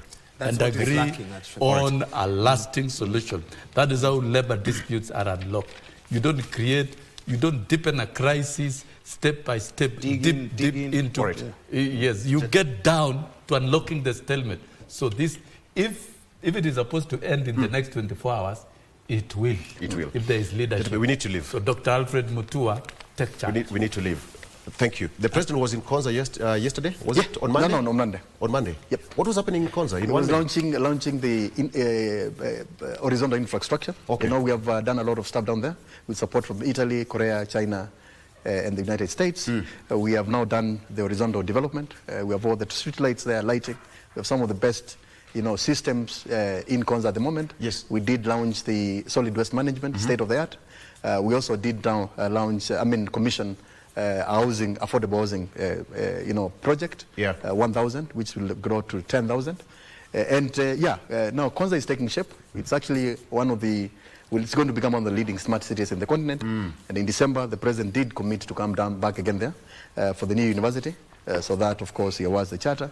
And then we start now doing what universities do, offering, not fighting, but offering programs that will take the country to the next level. And it's important. Their salaries are better. It's important to note that. And I like that, We are going to make sure that happens. We are fighting, by the way, to make sure that we get the best. Because if we don't get the best, what Soshona has said, we will not be able to produce that knowledge that we require to build our knowledge-based economy. So in December, I'll be inviting all of you guys to come and witness that special moment and work together in driving the economy, our economy to the next level. And finally, at the end of the day, we've talked about all these things. The government of Kenya means well for the people. Those few elements that are not doing their best should be pushed to make sure that happens. Let us bring WASO on the table.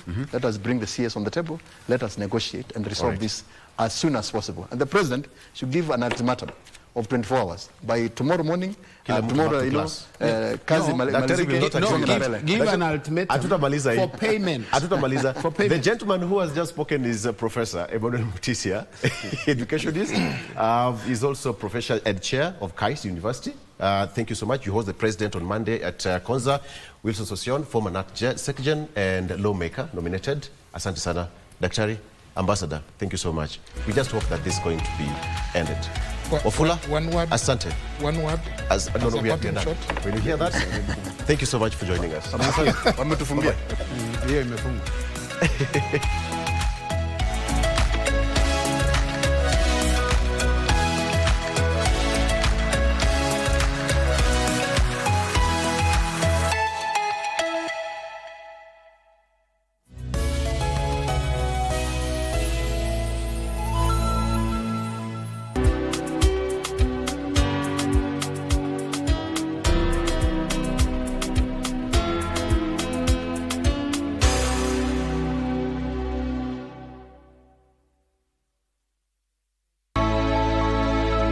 World record holder in Paralympics, an icon and a mentor. I'm happy to, I struggled so that many other people people with disability can be able to benefit. We are not yet there, but in what I can say, we are somewhere. Things are changing. They cannot happen overnight, but I thank God things are happening. We are on the right direction. Sylvia's world changed in a single moment when she finally came to know the diagnosis. Embrace disability, mtupende, pende watoto wetu, juu cerebral palsy si contagious, haikushiki, haishikanishani. Chapa unakuwa humiliated mbele ya watu, lakini unapata uwezi shtaki, sababu ukishtaki utafungiwa barabara ya kwenda bunge. Kondo ya mwisho na nini? Na kufi. Na katika ulimwengu ya kiroho, unajua litwangwa hiyo kofi ni Mikaeli. Sasa mimi naulisha wewe. Bila nabii ungekuwa wapi? Mimi angekuwa Bachola. Unajua utapata shida. Wewe ndio malaika ama sijakuelewa bado? No. I'm his prophet. Huyu yeye ni nani anawababaisha hivyo? Bila anakusomeanga maisha yako vile iko. Na wewe unaamini? Makwa. Ni kweli sasa. Ulikuwa umejua list ya millionaires ulikuwa umeingia. Leo mbaya papa. One of the millionaires. Billionaire? Si ndio? Akinirutisha tu kwa hiyo namba. Tafadhali nirutishe.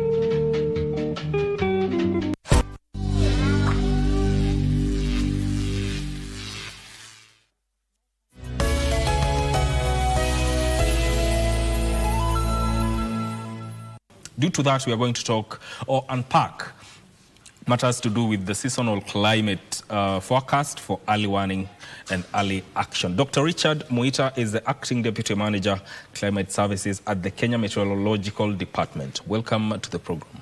Thank you. How are you doing this morning? Very well. Yes. Pleasure Let's to get be into here. it now. Yep. You know, we are in the October, November, December season. And the rains have been predicted to be below the normal. So what does it mean for an ordinary Kenyan?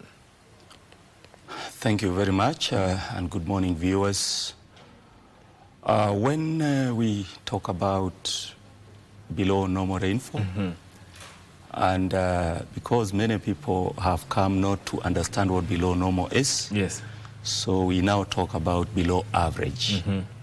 You know, it's just like saying if a person is below average, then it means that person is... There's a long way to go. ...is below 50%. Yes. Yeah, so in essence, below average rainfall that has been predicted for the season means that we do not expect rains that exceed what normally, under normal season, to happen in that particular area.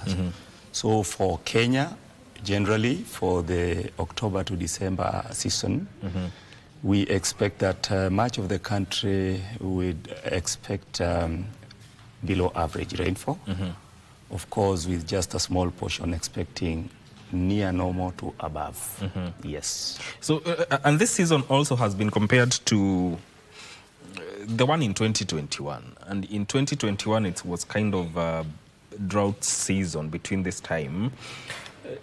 So, and now the rains are going to be below average. So what should Kenyans expect from this season? Well, yeah, the current season is expected to depict or to be close to 2021. That's October to December. Yes. However, the drought in 2021 was not just for 2021. We know the country and the region was generally through a drought that had started around 2016, 2017. Wow. And the impacts were, clear from agriculture sector, water sector, even the wildlife were dying. And so in 2021, having the drought meant that most of those socioeconomic activities suffered because of depressed rainfall. So we expect more or less the same for some areas in the country. When we talk about, depressed rains, which are the rains depicted as below average, and therefore likely the agriculture sector could bear the brunt of this, of course including the crop and the livestock, yes, but also water. But generally also in terms of the socio-economic status of things across the country, that's what we would expect because of drought indications. We talk about climate information, but then again, how does this climate information and early warning systems that we are talking about protect lives and economies, say for a country like Kenya? Well, climate information is very important. Before, many people across the globe never thought that climate mattered. Yeah. But with the evolution of climate extremes, fluctuations, and where people see extreme weather conditions occur, then more and more people, more and more governments became aware of it.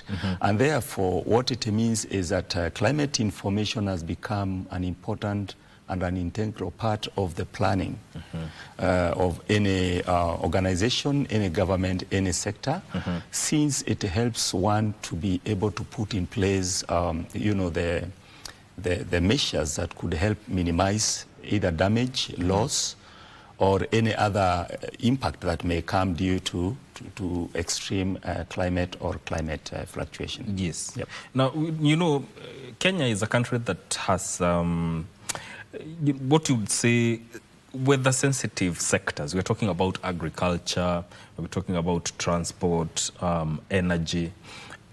What I want you to talk about the value of climate services, because I think it transcends the immediate alerts that we receive to include adaptation and planning. Yeah, that you raise a very important issue, and let's say the role of climate information, which translates into anticipatory action, and perhaps you call it adaptation. Yes.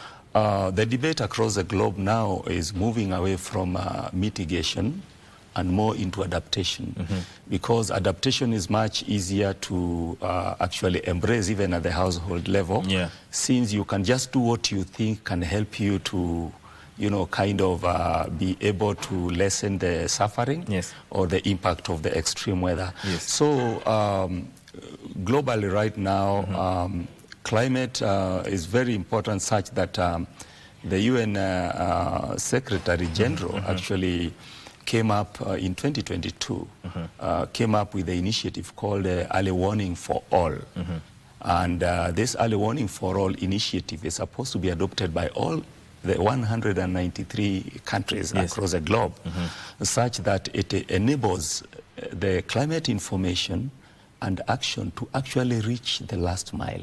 That is, each and every household should at least have access to climate information by the year 2024. 2027, sorry. And so that actually shows you how important climate information is, because at the globe, we are highlighting that we should have this early warning for all at every grassroots level by 2027. Yes, and that also translates to, it has an impact on the economies of a country.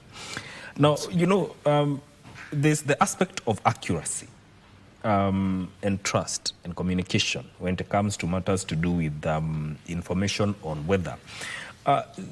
Do you think that sometimes Kenyans question the accuracy of the weatherman? Is it what causes it? This aspect, is it a matter of failure of science, or it's about trust or communication? Where is the problem? Well, that's a good question, and actually it's a question that repeats itself many times. Yes. In the media, in the space. And what I would say is that we have two players here. The first player is the producer of the information, which is climate services. And the second one is now the user. And the user has what we call perception. They can perceive that climate information is accurate or not, depending on where they are, depending on what information they had access to. Yes. And in most cases, you find that at the climate services, we are able to categorize in terms of the accuracy of the forecast.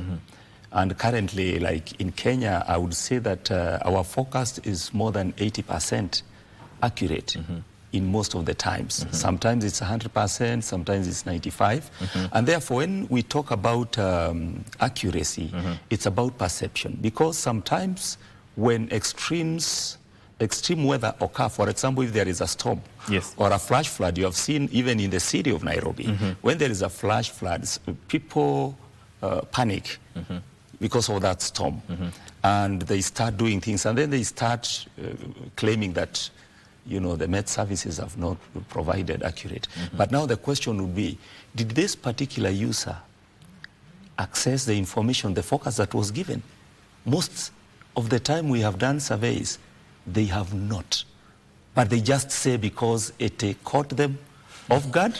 But if they had the information, probably they would have done a better kind of preparedness and know that, well, we expect a storm in this area. Is it because of accuracy, or it's within the nature of the probabilistic nature of this forecast? Where do Kenyans fall short when it comes to the confidence in these forecasts? Well, we have our forecasts which are probabilistic in nature. Others are deterministic in nature.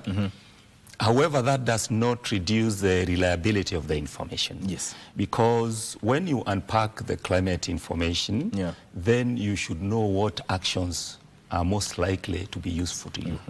And therefore, when it comes to issues accuracy or reliability, it is about this particular consumer of the information. What do you do with the information? It's just like if you buy meat from a butchery. What will you do with the meat? You'll either cut it into pieces, put somebody else will eat it raw, another person would eat it, you know, fried. So for the information, there is one author that wrote and said, who can eat information? And in this case, they were alluding to climate information. And I think it speaks to what you are saying, that most of the time, people don't look at the weather, but when things happen, that's when they become more aware. They start now either critiquing it or talking about it. Or they pay more attention. Or they pay more attention. And especially when maybe some damage or some loss has happened, that's when people really start, which is kind of more reactive than, you know, doing things before. From your perspective, Daktari, do as a country recognize the critical role of climate information and early warning systems in our national plans and strategies in as far as climate and weather is concerned? Indeed, yes, very much. Because you'd find that at the national level, we have the Ministry of Environment, Climate Change and Forestry, which spearheads issues environment, which includes also climate services, forestry, among others. And you'd find that we have the National Climate Change Action Plan.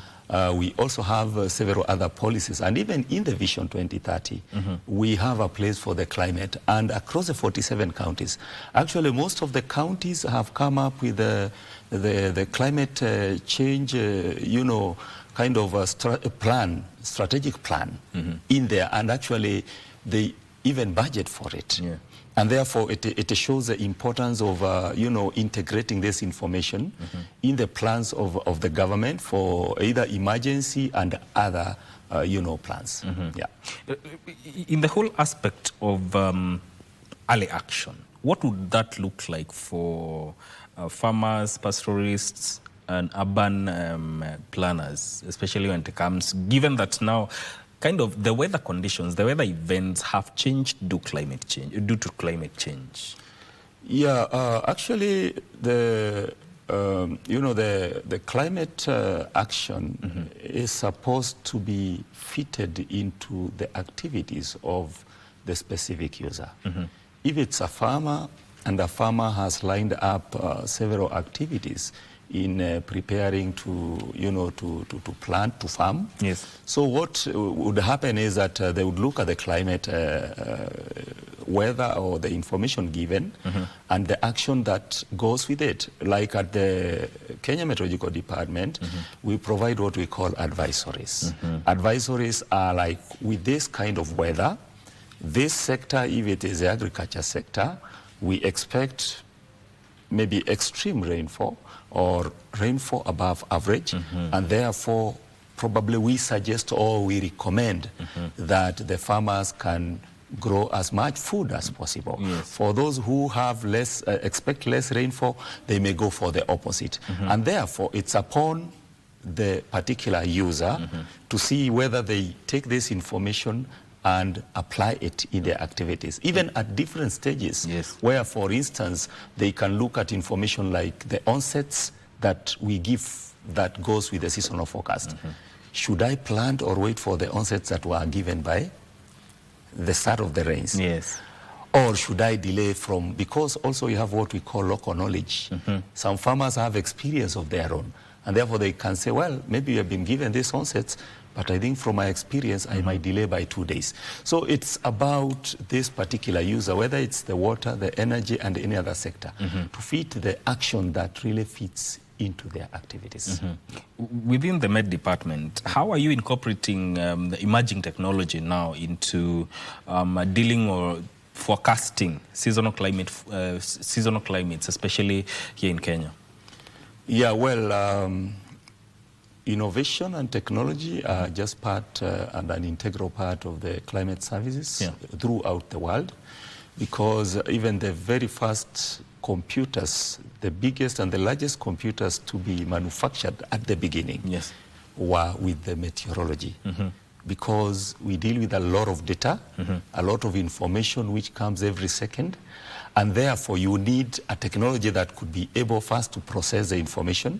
We also use technology within the observation systems themselves, where we have automatic stations. Nobody has to be there, but then they would have to transmit the information to a certain base. We also have in the telecommunication, like Kenya Med Department is a regional telecommunication hub for a number of countries in Africa. So it receives the information from different countries and then is able to transmit to other global centers. We call them the global producing centers. Then we also have technology when it comes to the forecasting itself, where we have, computers. We have supercomputers which can run and produce the models and the predictions we need after we have processed the data and feed the data into the system, and of course with our experts working on it. So apart from that, of course, we have the other observations, the satellite system, which connects with the ground station, and therefore it's able to give you real-time or instant time, and we receive satellite imagery after every 15 minutes. And this would help us even to be able to predict an oncoming storm or something that can really maybe threaten the lives of people. And finally, we have also started embracing ML or machine learning and artificial intelligence within the weather forecasting system and the climate services in general, in order to be at par with other climate services across the globe. Yes. Looking at the events droughts of 2021, which you said started way earlier, do you think there are lessons we have ignored or there are lessons we have learned, and how are we applying it to deal with the seasonal climate forecasts?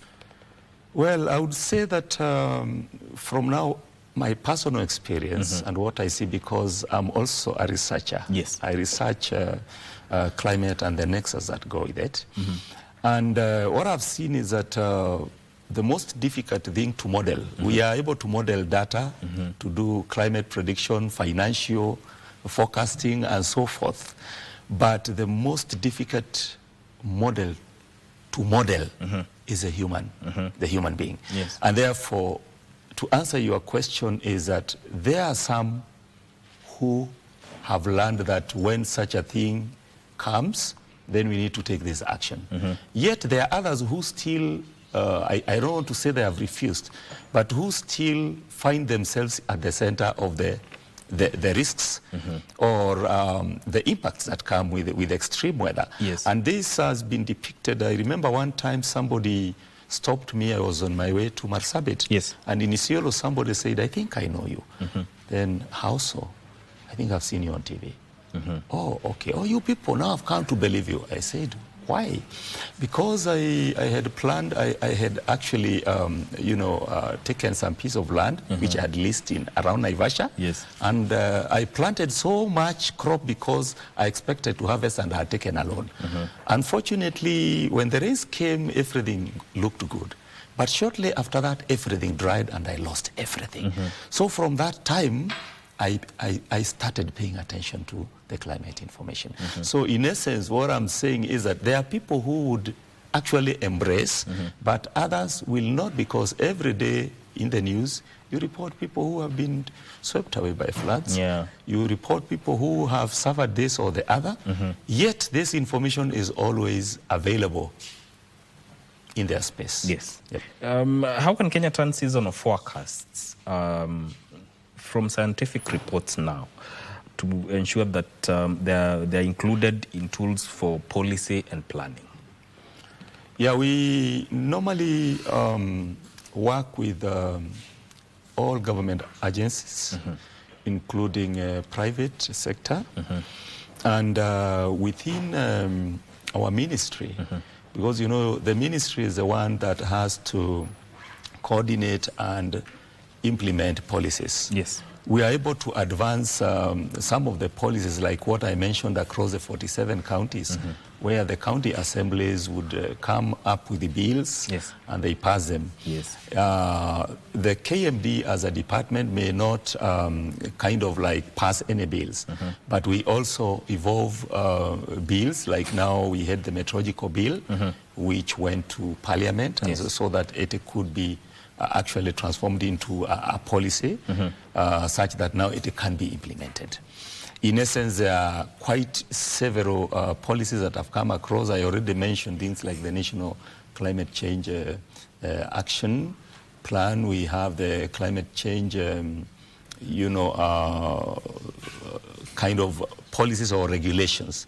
So we integrate them through different forums whenever possible. And therefore, we can still look at where gaps are and still come up with what we call policy briefs, which can address maybe specific gaps within the climate services value chain. Yes. Yeah. Dr. Ari, your final word. Well, my final word is to say that we are in the season, the October to December. And we have said that for the eastern sector of the country, much of the eastern sector of the country, northeastern and the coast, we expect below average rainfall. For central Rift Valley and South Rift Valley, we expect near normal rainfall.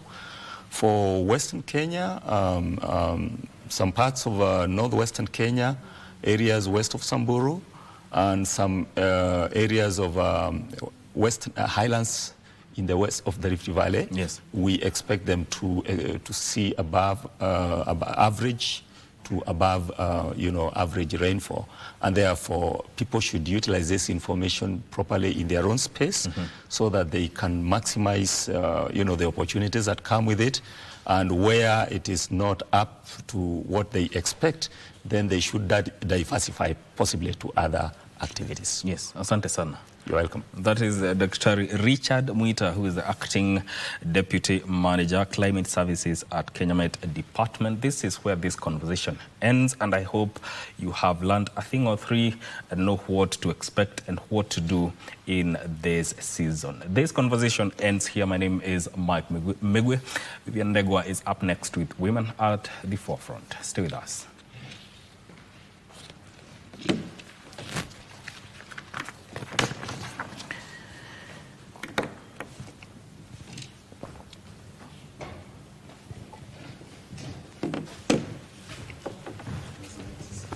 Oh, thank you. To a microphone.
A world record holder in Paralympics, an icon and a mentor. I'm happy to, I struggled so that many other people people with disability can be able to benefit. We are not yet there, lakini what I can say, we are somewhere. Things are changing. They cannot happen overnight, but I thank God things are happening. We are on the right direction. Sylvia's world changed in a single moment when she finally came to know the diagnosis. Embrace disability, mtupende, pende watoto wetu, juu cerebral palsy si contagious, haikushiki, haishikanishani.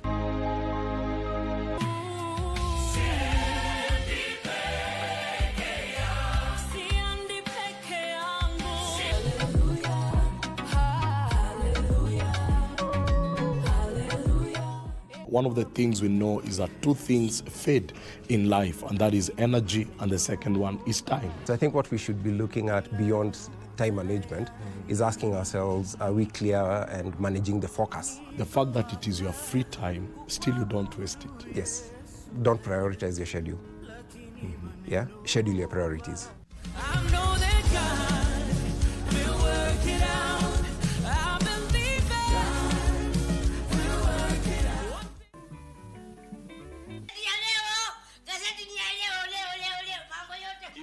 usomi magazeti. Wewe ukaniletea mtoto wa kiume, yatawezekana pi chumba hiki na chumba hiki? Kuna ubaya gani? Wewe, tengeneza chai ya watu wawili. Fanya faster. Huyu amechoka, anasikia njaa, hana bwana, hana mume. Na huyu umesikia mwenyewe amesema hana nini jamaa. Sasa wewe kuja hapa. Huu mzigo wangu anaachia nani? Nisaidie kwa muda tu. Unaachia nani mzigo? Lazima tatoka ndani ya nyumba. Aende akafe mbele. Ni wajibu wako wewe Mkenya kila kukicha kuomba Mungu Kenya iwe vile ilivyo. Na mimi naomba sana.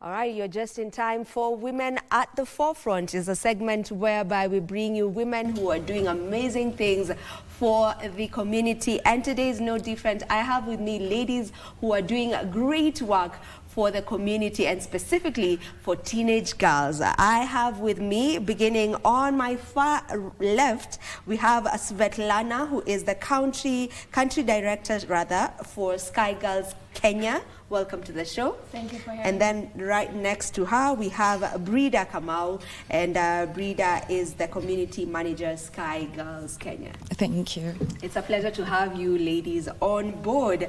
Let us first just begin by understanding what Sky Girls is all about. I can see you've come with quite a number of things. We'll get into that, but first let's understand what Sky Girls is all about. Sure. So Sky Girls is a teen girl empowerment movement. So it's a behavior change initiative, right? We work with teen girls aged 12 to 19. And it's an initiative that focused in Nairobi and Kisumu, but because we have a lot of different assets, it also has a spillover effect nationwide. So Sky Girls is an initiative that handles multiple issues. It initially started in 2020 as a tobacco prevention initiative.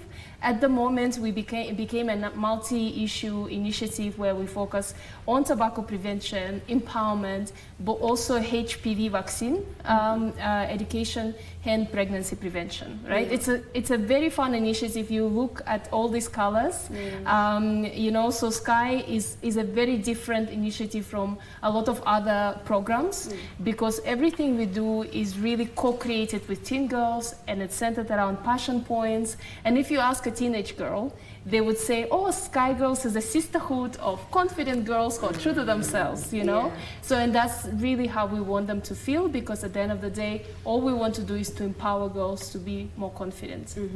So the reason why Sky Girls began all together, from what you've just said, it's all about bringing that that sisterhood, you know, girls coming together and allowing them to be, giving them space to just be themselves and also instilling confidence in them as well as the key issues that you're looking at, tobacco prevention, HPV vaccine, as well as pregnancy prevention. So you've been going around, you know, the country, Kisumu and Nairobi, and I've also, I think there's one event I attended for Sky Girls in Kasarani.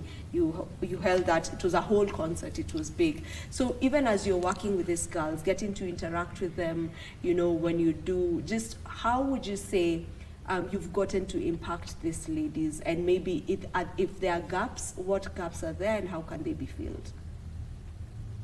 Yeah, you can just... Yeah, so when you talk about impact and what we do with the girls, I think one of the things that's very inspiring to us is since we started and now, the impact is very incredible because girls are able to share what they've gotten from Sky Girls. Each and every time we go to the ground, each and every time we go to a school, girls come and tell us that Sky has helped me to be more confident. Through Sky, I've been able to say no to things that I'm not comfortable to do. And also through Sky, they have gotten that sense of belonging. I think one of the, like when you're talking of the gaps, one of the challenges that the girls go through is the pressure. It's the pressure to fit in. It's the pressure to do things to be accepted. So Sky just gives them that space to reflect and just decide what really matters to them. So just seeing girls being able to share what their journey with Sky Girls and where they were before they joined and after they joined is really what just satisfies us and fulfills us to see that we are able to bring up a generation of girls that really know who they are and girls that make choices that are really proud of and not following a crowd, but actually doing what matters to you. Yeah. You know, even, you know, in line with what you've just said, we're living in the era of social media. So there's a lot happening, you know, there's a lot of comparison specifically, you know, when you talk matters, social media, you know, a young girl can go on social media and then they start comparing themselves, wondering, oh, how are these ones, how have they been able to achieve all of this at such a young age? I would want to get there, what should I do and what not? Sometimes it's negative pressure, sometimes it's positive pressure. Maybe is that something you're also addressing, you know, in Sky Girls? Absolutely. I mean, the reason why we work with teenage girls, and it's one of the fewer programs that actually start as young as 12, right? Because we recognize that this is very formative stage in their life, right? So teen girls go through a lot of changes, physical, first of all, psychological, you know, and social changes, right?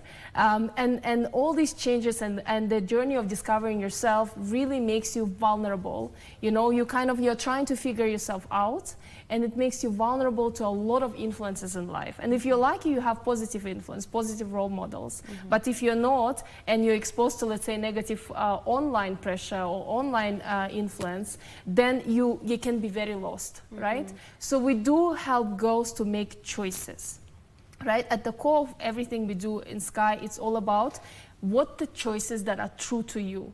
And in fact, the motto of Sky Girls initiatives, be true to yourself, right?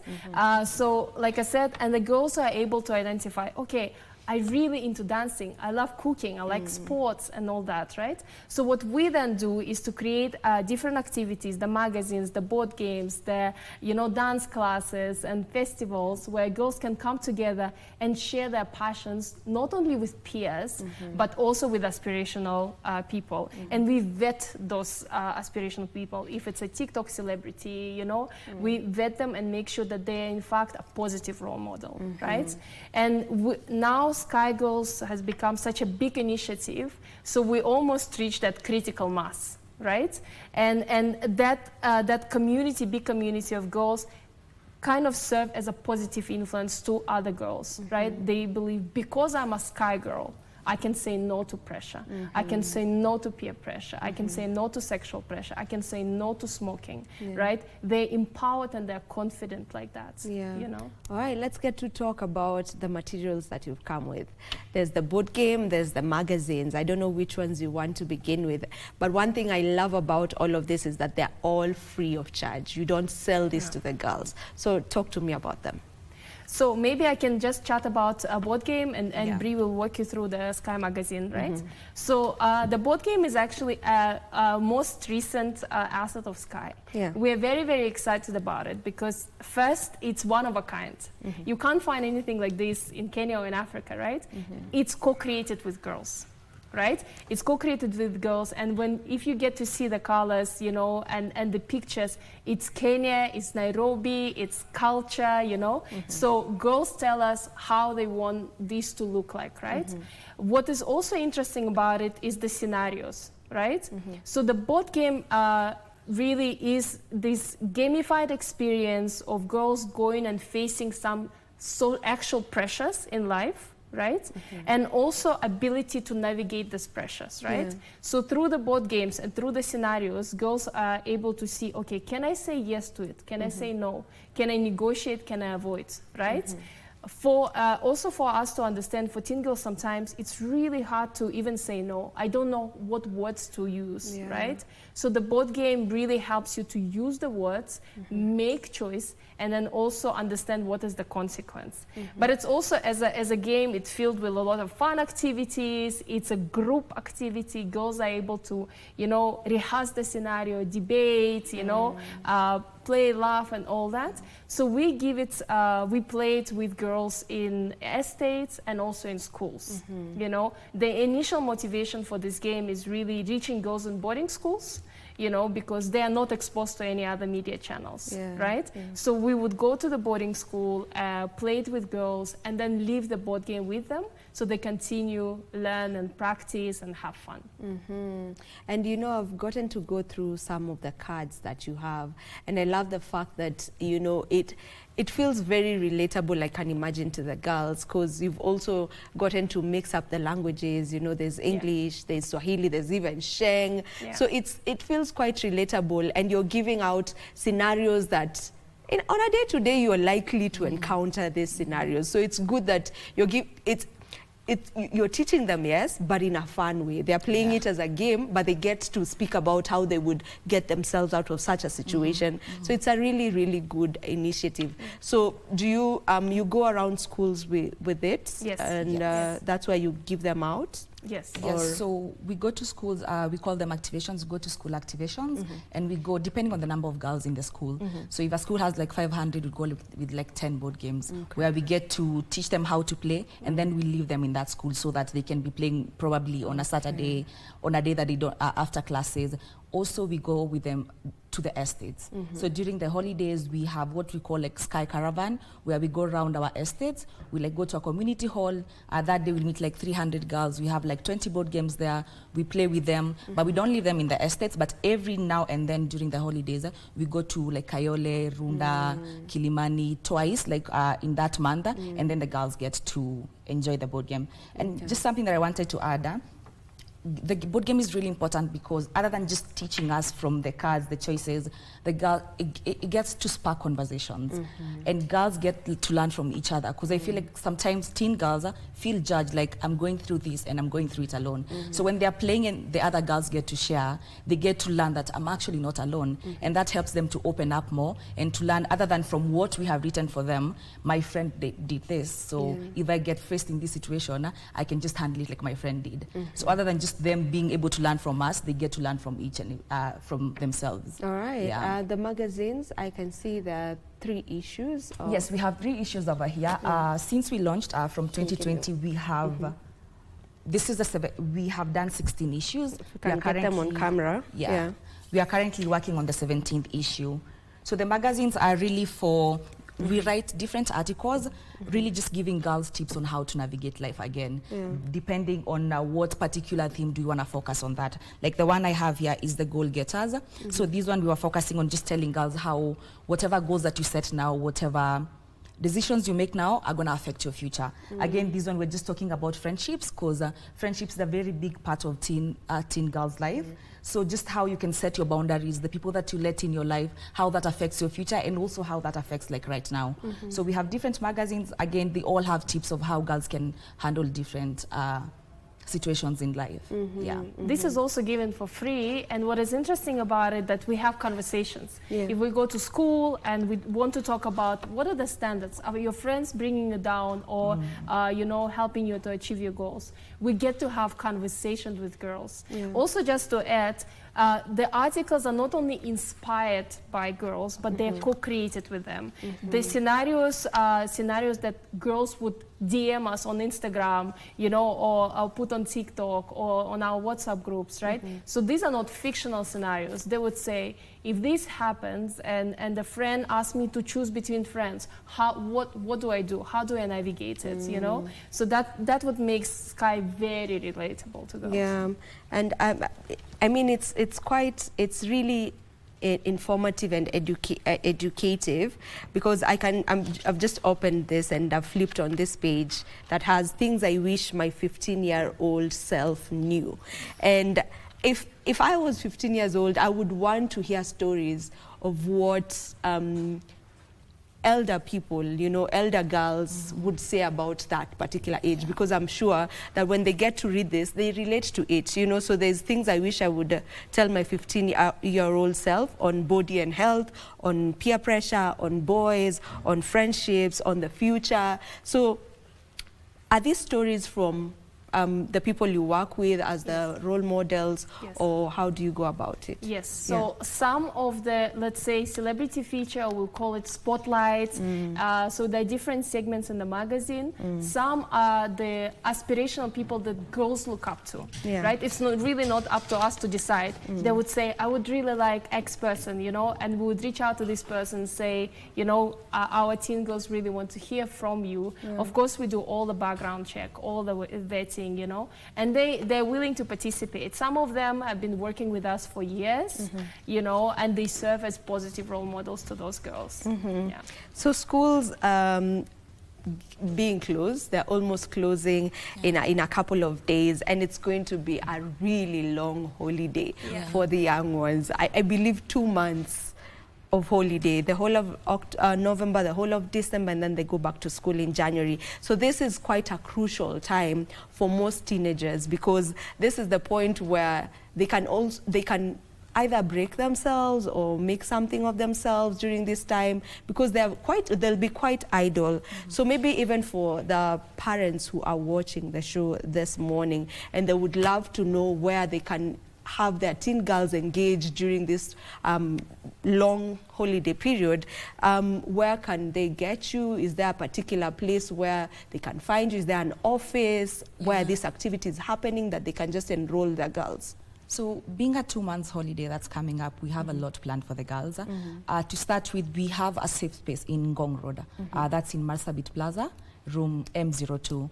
That's a space where girls can come from Wednesday from 10 a.m. to 6 p.m. That's Wednesday to Sunday. Each and every day we have different activities. We have bead making, we have dance classes. But again, as they're doing these fun activities, we get to have a discussion on the magazine with them. We get to talk about their health. We get to talk about their friendships. We get to talk about smoking, you know, how to say no to things that you're not comfortable doing. And other than that, now our space in Ngong Road, we are going to the estate ourselves. We are going to the estates from like around November 15th to all the way to December. We'll also be going to the malls. And once we go to the estates, we are going distributing our magazine, which is the new issue that's coming out. And we'll also be in the community halls and the school halls around the estates. We'll be spending the day with the girls, like the whole day, playing the board game with them, going into each article with the girls, just for them to get to understand. Because sometimes, and something we have realized, the younger girls, they really don't understand the magazine. So we have to sit down with them and take them through. So we're going to be spending days, some days with the girls in the estates, just going through the magazines, showing them the board game, just having conversations with them. And also we are going to be doing mobile theaters. Mobile theaters and launch pass. So I think in short answer would be, follow us on our Instagram at SkyGirlsKE. Whether you're a parent, whether you're a teenage girl, that's where we will provide all the updates. You know, we have a movie coming out in national TV. You know, we have a lot of activities planned, but we will be updating everyone through our social media channels. So you also have plays and short films I've gotten to see on your YouTube channel. So you know, even looking at that particular side of it, maybe just what's the importance of having as many activities as possible? Because, you know, aside from this, there's also the plays. You've mentioned there's a TV show also coming up and all of that. Just, you know, what role does it play in all of this? Yes. So all in all, I would say it's an impact, right? Because we recognize that some girls, let's say, they're not on social media as much as they want to be, but they're not on social media. That's why we go on ground. That's why we go on national TV. With every channel, we hit different audiences. So for example, our PA, Born to Fly, it's a fictional teen drama. It's a family show. It's being watched with parents. And through storylines, we raise some very important social issues that girls go through. But this is an opportunity for girls and parents to talk, right? To kind of establish that first initial conversation. And because it's not about them, but about the character, the conversations go easy, right? Let's say through board game, it's a rehearsal, right? Through some on-ground activities, it's ability or you know, opportunity to meet with aspirational person and just get that inspiration going, right? So every channel has a role to play, and for us, when we're delivering this impact, and because we are girl first, message second, you know. We put a lot of kind of effort and time spent on really understanding what girls like, what they would engage with, right? And that only can happen through multi-channel approach. So we reach girls multiple times through multiple channels, and that's what makes Sky very, very effective. Yeah, and I like that you work with teenagers, you know, from the ages of 12, because that's the right time to just start molding them, start showing them that they can take up space. You're allowed to be yourself. You're allowed to take up space. I can just imagine how that feels like for you, you know, as you get to engage with all these girls and giving them that opportunity to just be.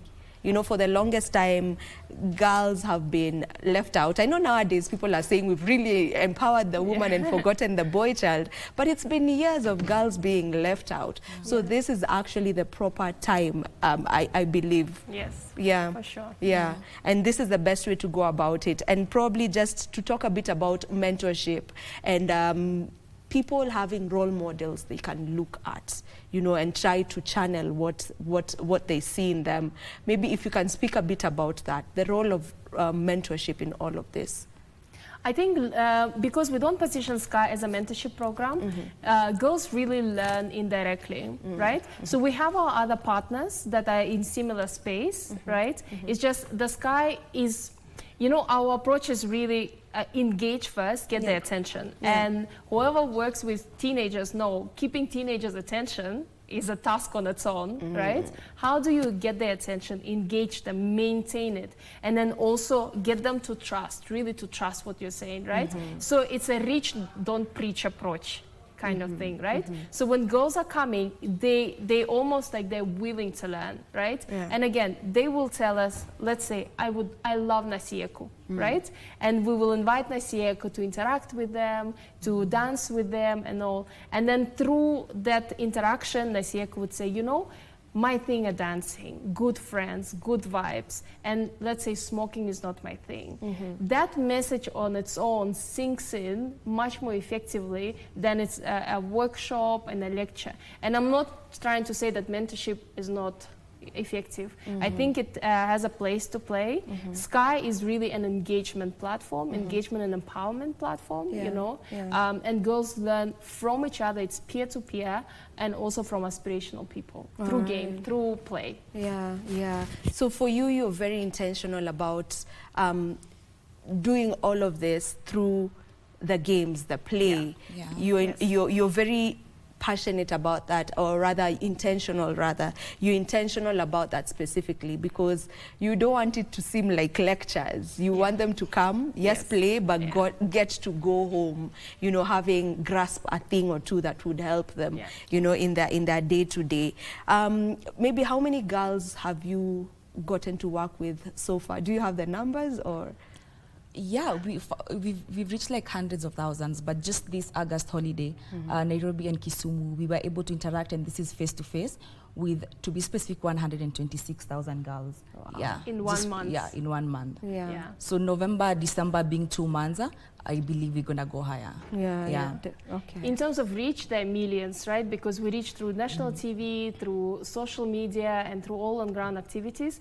But face-to-face, on average, let's say during school season, we are averaging about 40, 50,000, but on a school break, that's where we get really busy and girls come to us. So we reach 120, 150,000 for face-to-face interaction.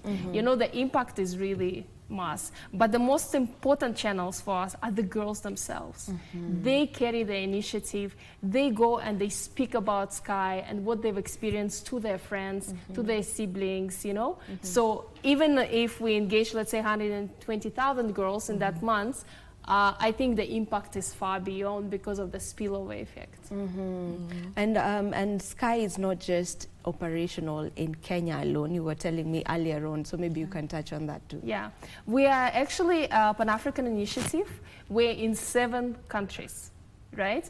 And in Kenya, we launched in 2020, but Sky as an initiative was initially launched in Botswana in 2013, right? And now we're in Botswana, Zambia, Cote d'Ivoire, Senegal, Kenya, Nigeria, so we're in multiple places.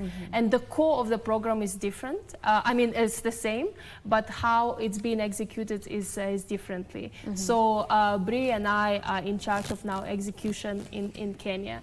But the core of Sky is very similar across all countries. All right. One of the narratives that you're pushing, or not narrative, one of the things that you're pushing is the HPV vaccine, as you had mentioned earlier on when we were beginning. And I would love to know, you know, on matters that, are you engaging with the parents as well? Because now, when it comes to the vaccine, maybe it's not just about the young girls. It is for them, yes, but we need the input of their parents or their guardians. So is this something that you also do? Yes. So when we're talking about HPV vaccine and we're talking to girls, for us, it's more just giving the information, and knowledge is power. So what we do is give the information to girls because we believe what also Sky does is shaping positive pester power, where these thing girls can go and talk to their parents and tell them about this thing, and then the parent will get educated. Because you can agree with me, even when you are teen girls, through your pestering power, you could tell your parents something and they would believe or maybe do more research on that. So we don't offer the vaccine, we just give the information, but also something we also tell girls, talk to a trusted adult, talk to your mom, talk to your sister, so that they can take that next step to either take you to the hospital or to research more and know the next step to do. But it's not for the teen girls to decide, I want to do this and go ahead to do it. All right. Thank you so very much, ladies, for the work that you do. You're doing an amazing job for the girls. And for the parents who are watching us, for the guardians who are watching us, you know where to take you, where to engage your girls, to the activities to engage your teenage girls in during this long holiday season. Thank you so much. It was a pleasure having you on the show. Thank you. All right, right now this is where I end this conversation. I want to hand you over to Siaya County, where the Siaya International Trade and Investment Conference has been ongoing. They started off yesterday. Today is day 2, and as you can see, my colleague is right there on standby to take us through what they are having today. So if I can just hand you over to him right away.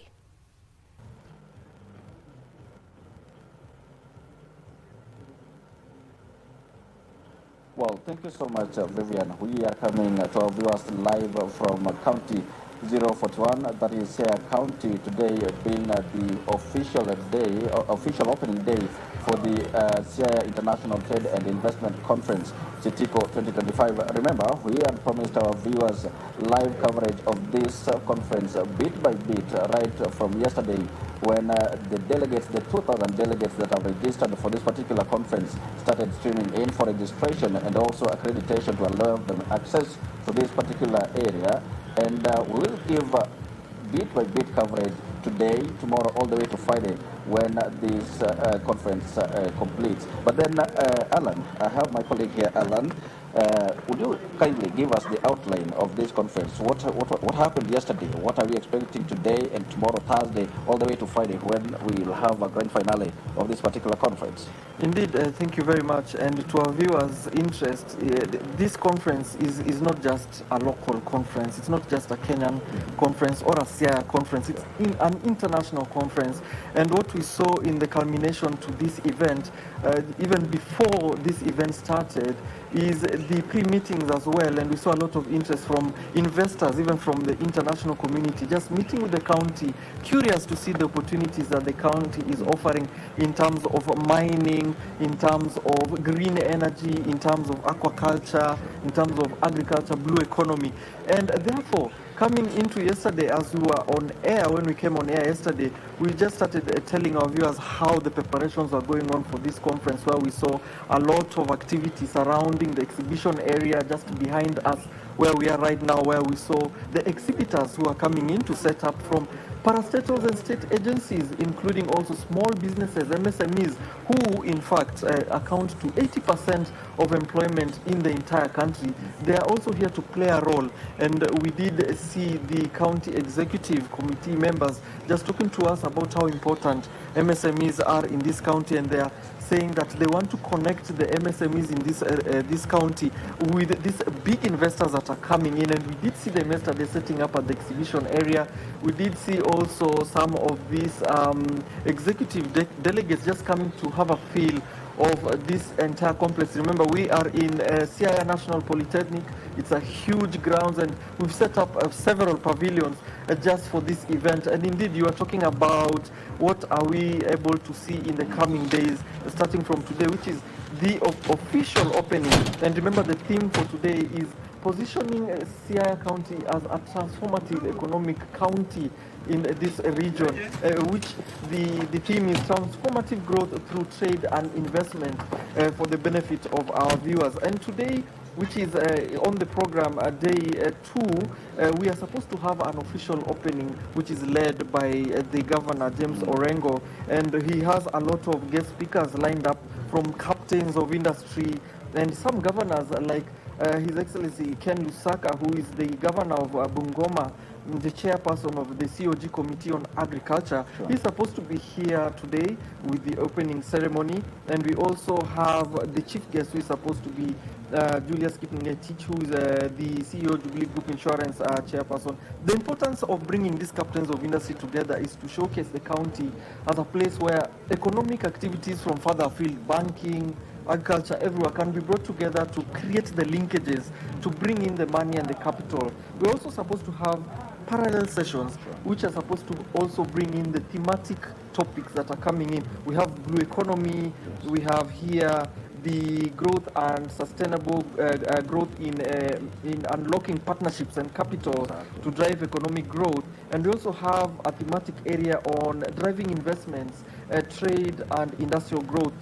But this is very interesting, especially for you, Wycliffe. You've really covered this region for many years.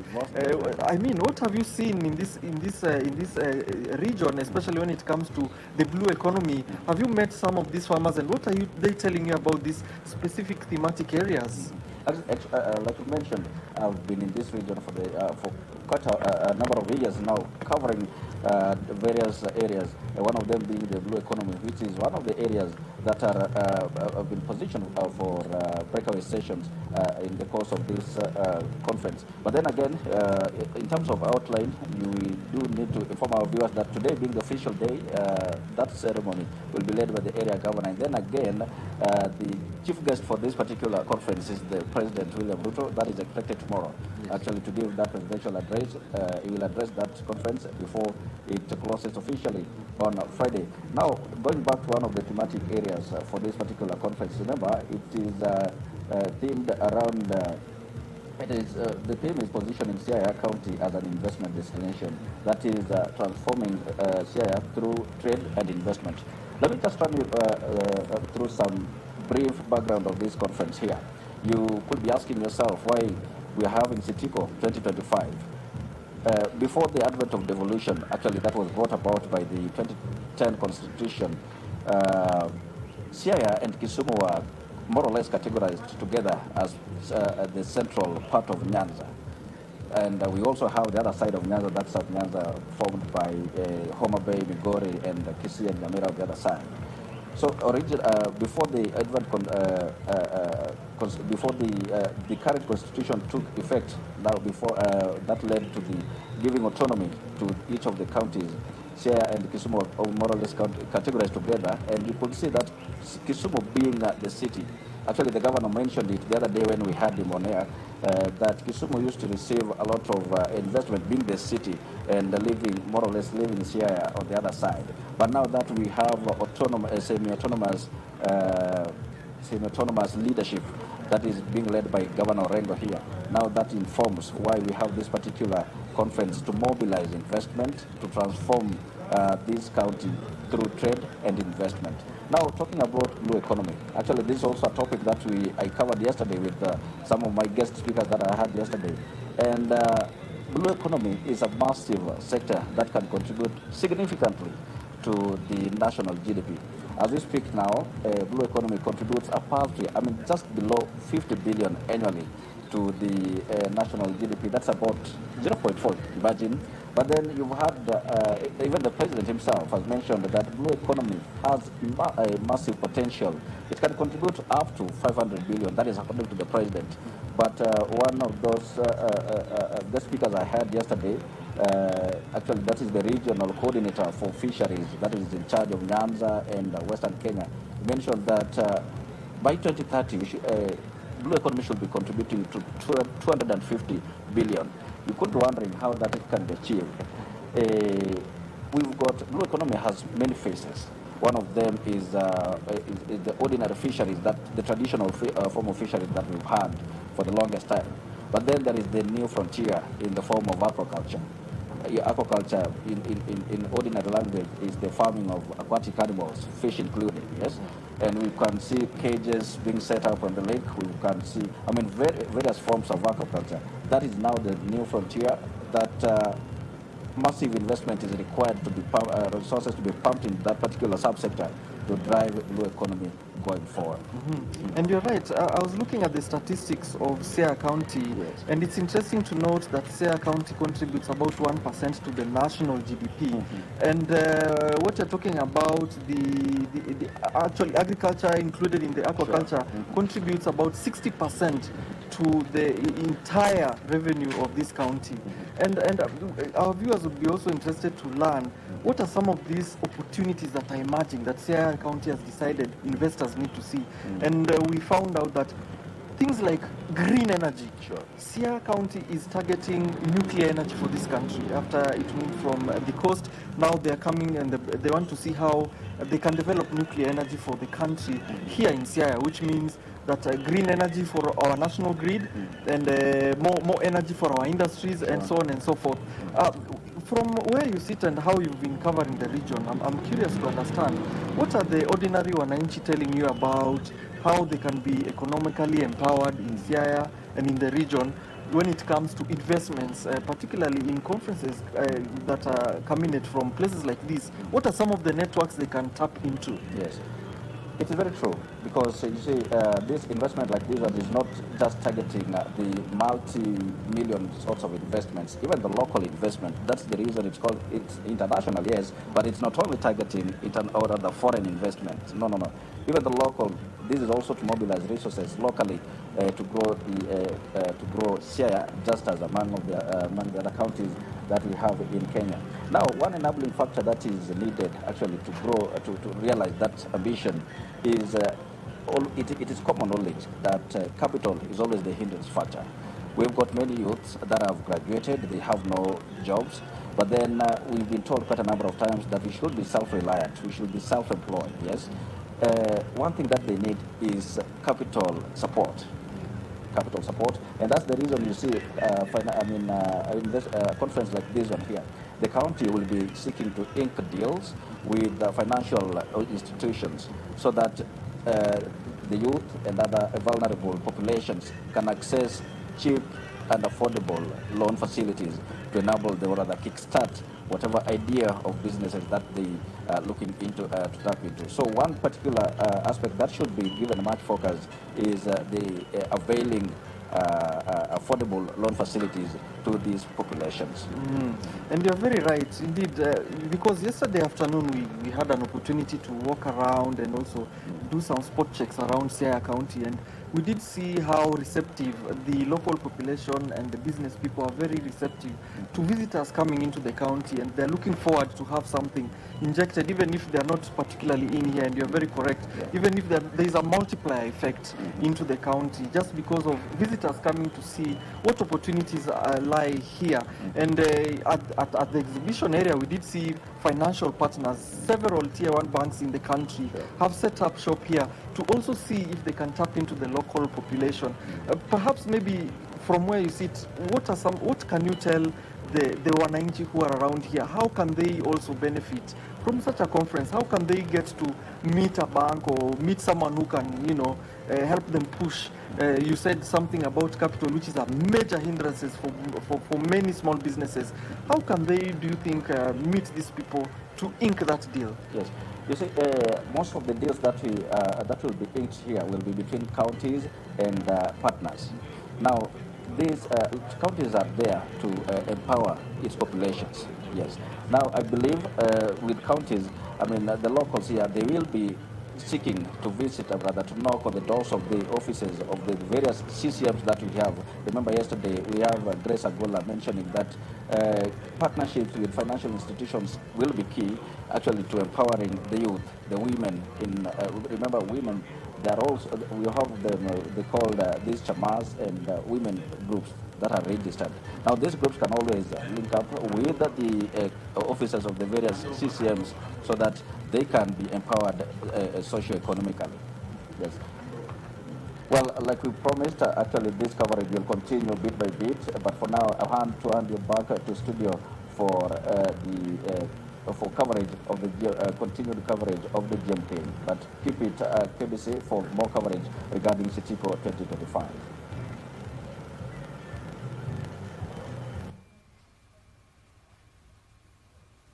All right, and we will remain keeping tabs on that conference happening in Siaya. Right now, we need to finalize Good Morning Kenya, and my colleagues are on standby. We've had a packed show from speaking about the young girls and how to ensure we keep them engaged during this long holiday. Mike also had a conversation on matters climate, and Victor Olo got to talk matters education with his guests. Gentlemen, how would you summarize today's show? I think it was an informative session, as we always curate the shows for our audiences, and more importantly, matters to do with climate. Now, people know what to do because we are in the short rain season. They know what to expect, what to do given this season, which has been likened to 2021's drought. But according to Dr. some of the areas within the country will receive below average rains and a little bit above normal. So you know what to do and how to prepare. Yeah. Victor? Absolutely. And you see, when we are talking about education, the lecturer strike, by 17th of this month, it will be exactly 1 month. So we are waiting to see, because when you're talking to Dr. Busire, he said they are still going to continue to press on with the government. They are going to continue asking the government to do the needful and honor the CBA, having in mind that, you know, it's still going to affect learners, you know, the institutions across the country. Yes, we must say that there are some institutions which are actually going on with their learning. But the majority of Kenyan students in university, public universities, are actually out. So we wait to see how the government is going to respond to that.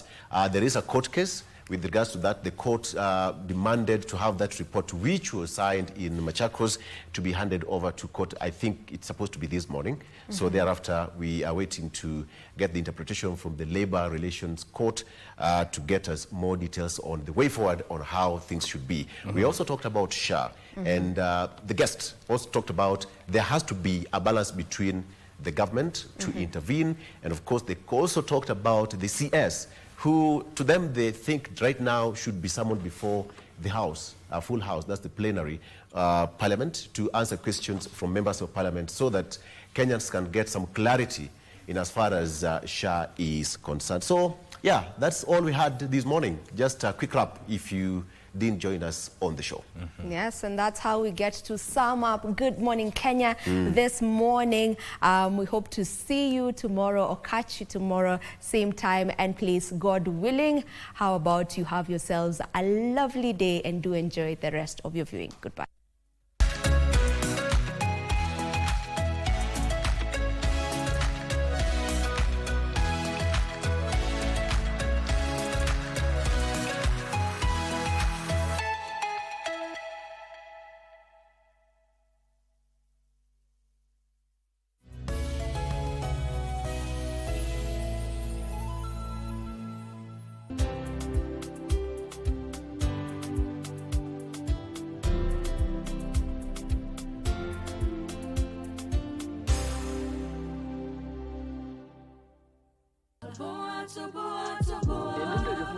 Ndio mwami. Roho yangu haimpendi omundu kama Elijah. Kunyasi akili kweli mwanefu.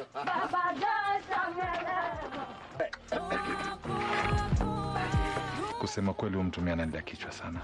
What if we involve the police? Juu sasa imekuwa riski. Wacha kwanza nikabiliana nalo. Sawa? And by the way, how is Josh? Hata amesahau mimi ni sister yake. Haki nilisikia kilichokufanyikia. Najua inashtua. Amekuwa akinitishia. Unajua kuna dhambi nilifanya na akajua. Na naomba msamaha kwa niaba yake. Msamee pastor. Wengine watasema niko na kichaa, lakini mimi najua. Unaona hiyo? Ni kama dawa. Sikuelewi. Manager. Kamau, mimi niwe manager. I've always been looking forward to the day you and I go head to head on matters Juguna. Don't care about the family issues that we have. And let this be the last time I hear you calling your dad by his first name. Kwani, what did you do? You bought the house and put it in your name. What does that say about you? If you continue doing Mom! I've warned you enough times. Mom! Okay? I've warned you enough.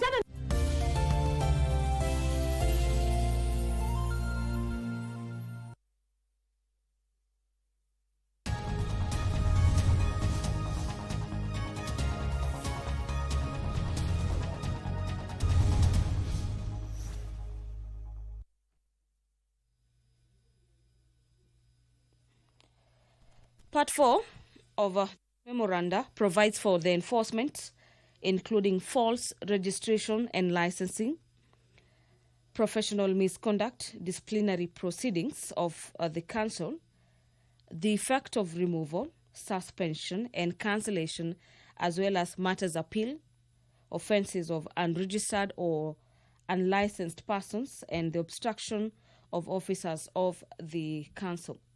The Prevention of Livestock and Produce Theft Bill, Senate Bills number 12 of the year 2023, co-sponsored at the National Assembly by Honorable Rahim Dawood, is also coming up for debate this morning, where we'll be having lawmakers debating the Prevention of Livestock Produce Theft Bill. This is a bill that is seeking to curb the theft of livestock in various parts of the country, and it is a bill originating from the Senate, and we have a member co-sponsoring the bill at the National Assembly. The Sexual Offences Amendment Bill, National Assembly Bills number 78 of the year 2023, is also at the second stage of this bill.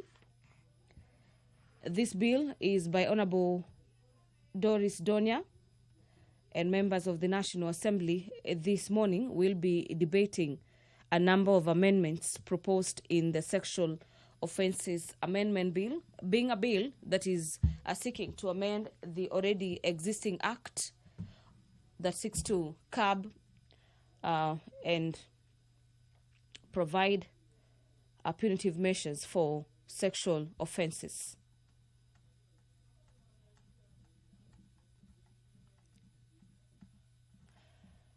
It is 5 minutes past 9:30, the time appointed for the House sitting on Wednesday morning.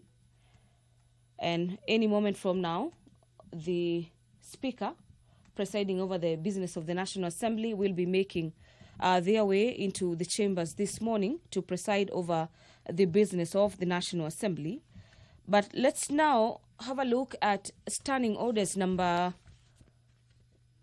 44, subsection 2C, where a number of members of the National Assembly will be requesting for statements.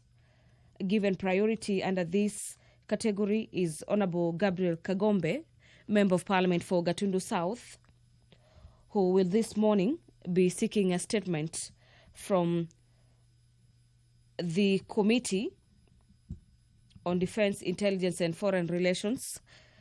The statement to be requested is in regards to the compensation of ex-service officers of the Kenya Air Force.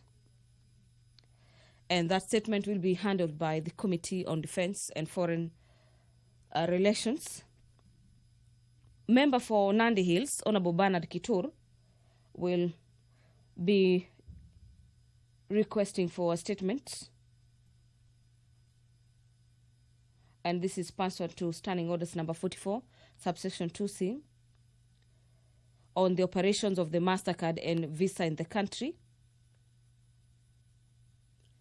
And his statement will be handled by the Committee on Finance and the National Planning. The other request this morning will be coming from Honorable James K. Oyo, the MP for Muhoroni, on the resettlement of community in Koguta, the resettlement of Koguta community in Muhoroni constituency. And this committee, this statement touches on the Committee on Lands and the Committee on Matters Lands will be mandated to have a look at these matters of the resettlement of Kogutu community living in Muhoroni constituency. Honorable Athe Wario, the Member of Parliament for North Hor, will also be requesting for a statement this morning.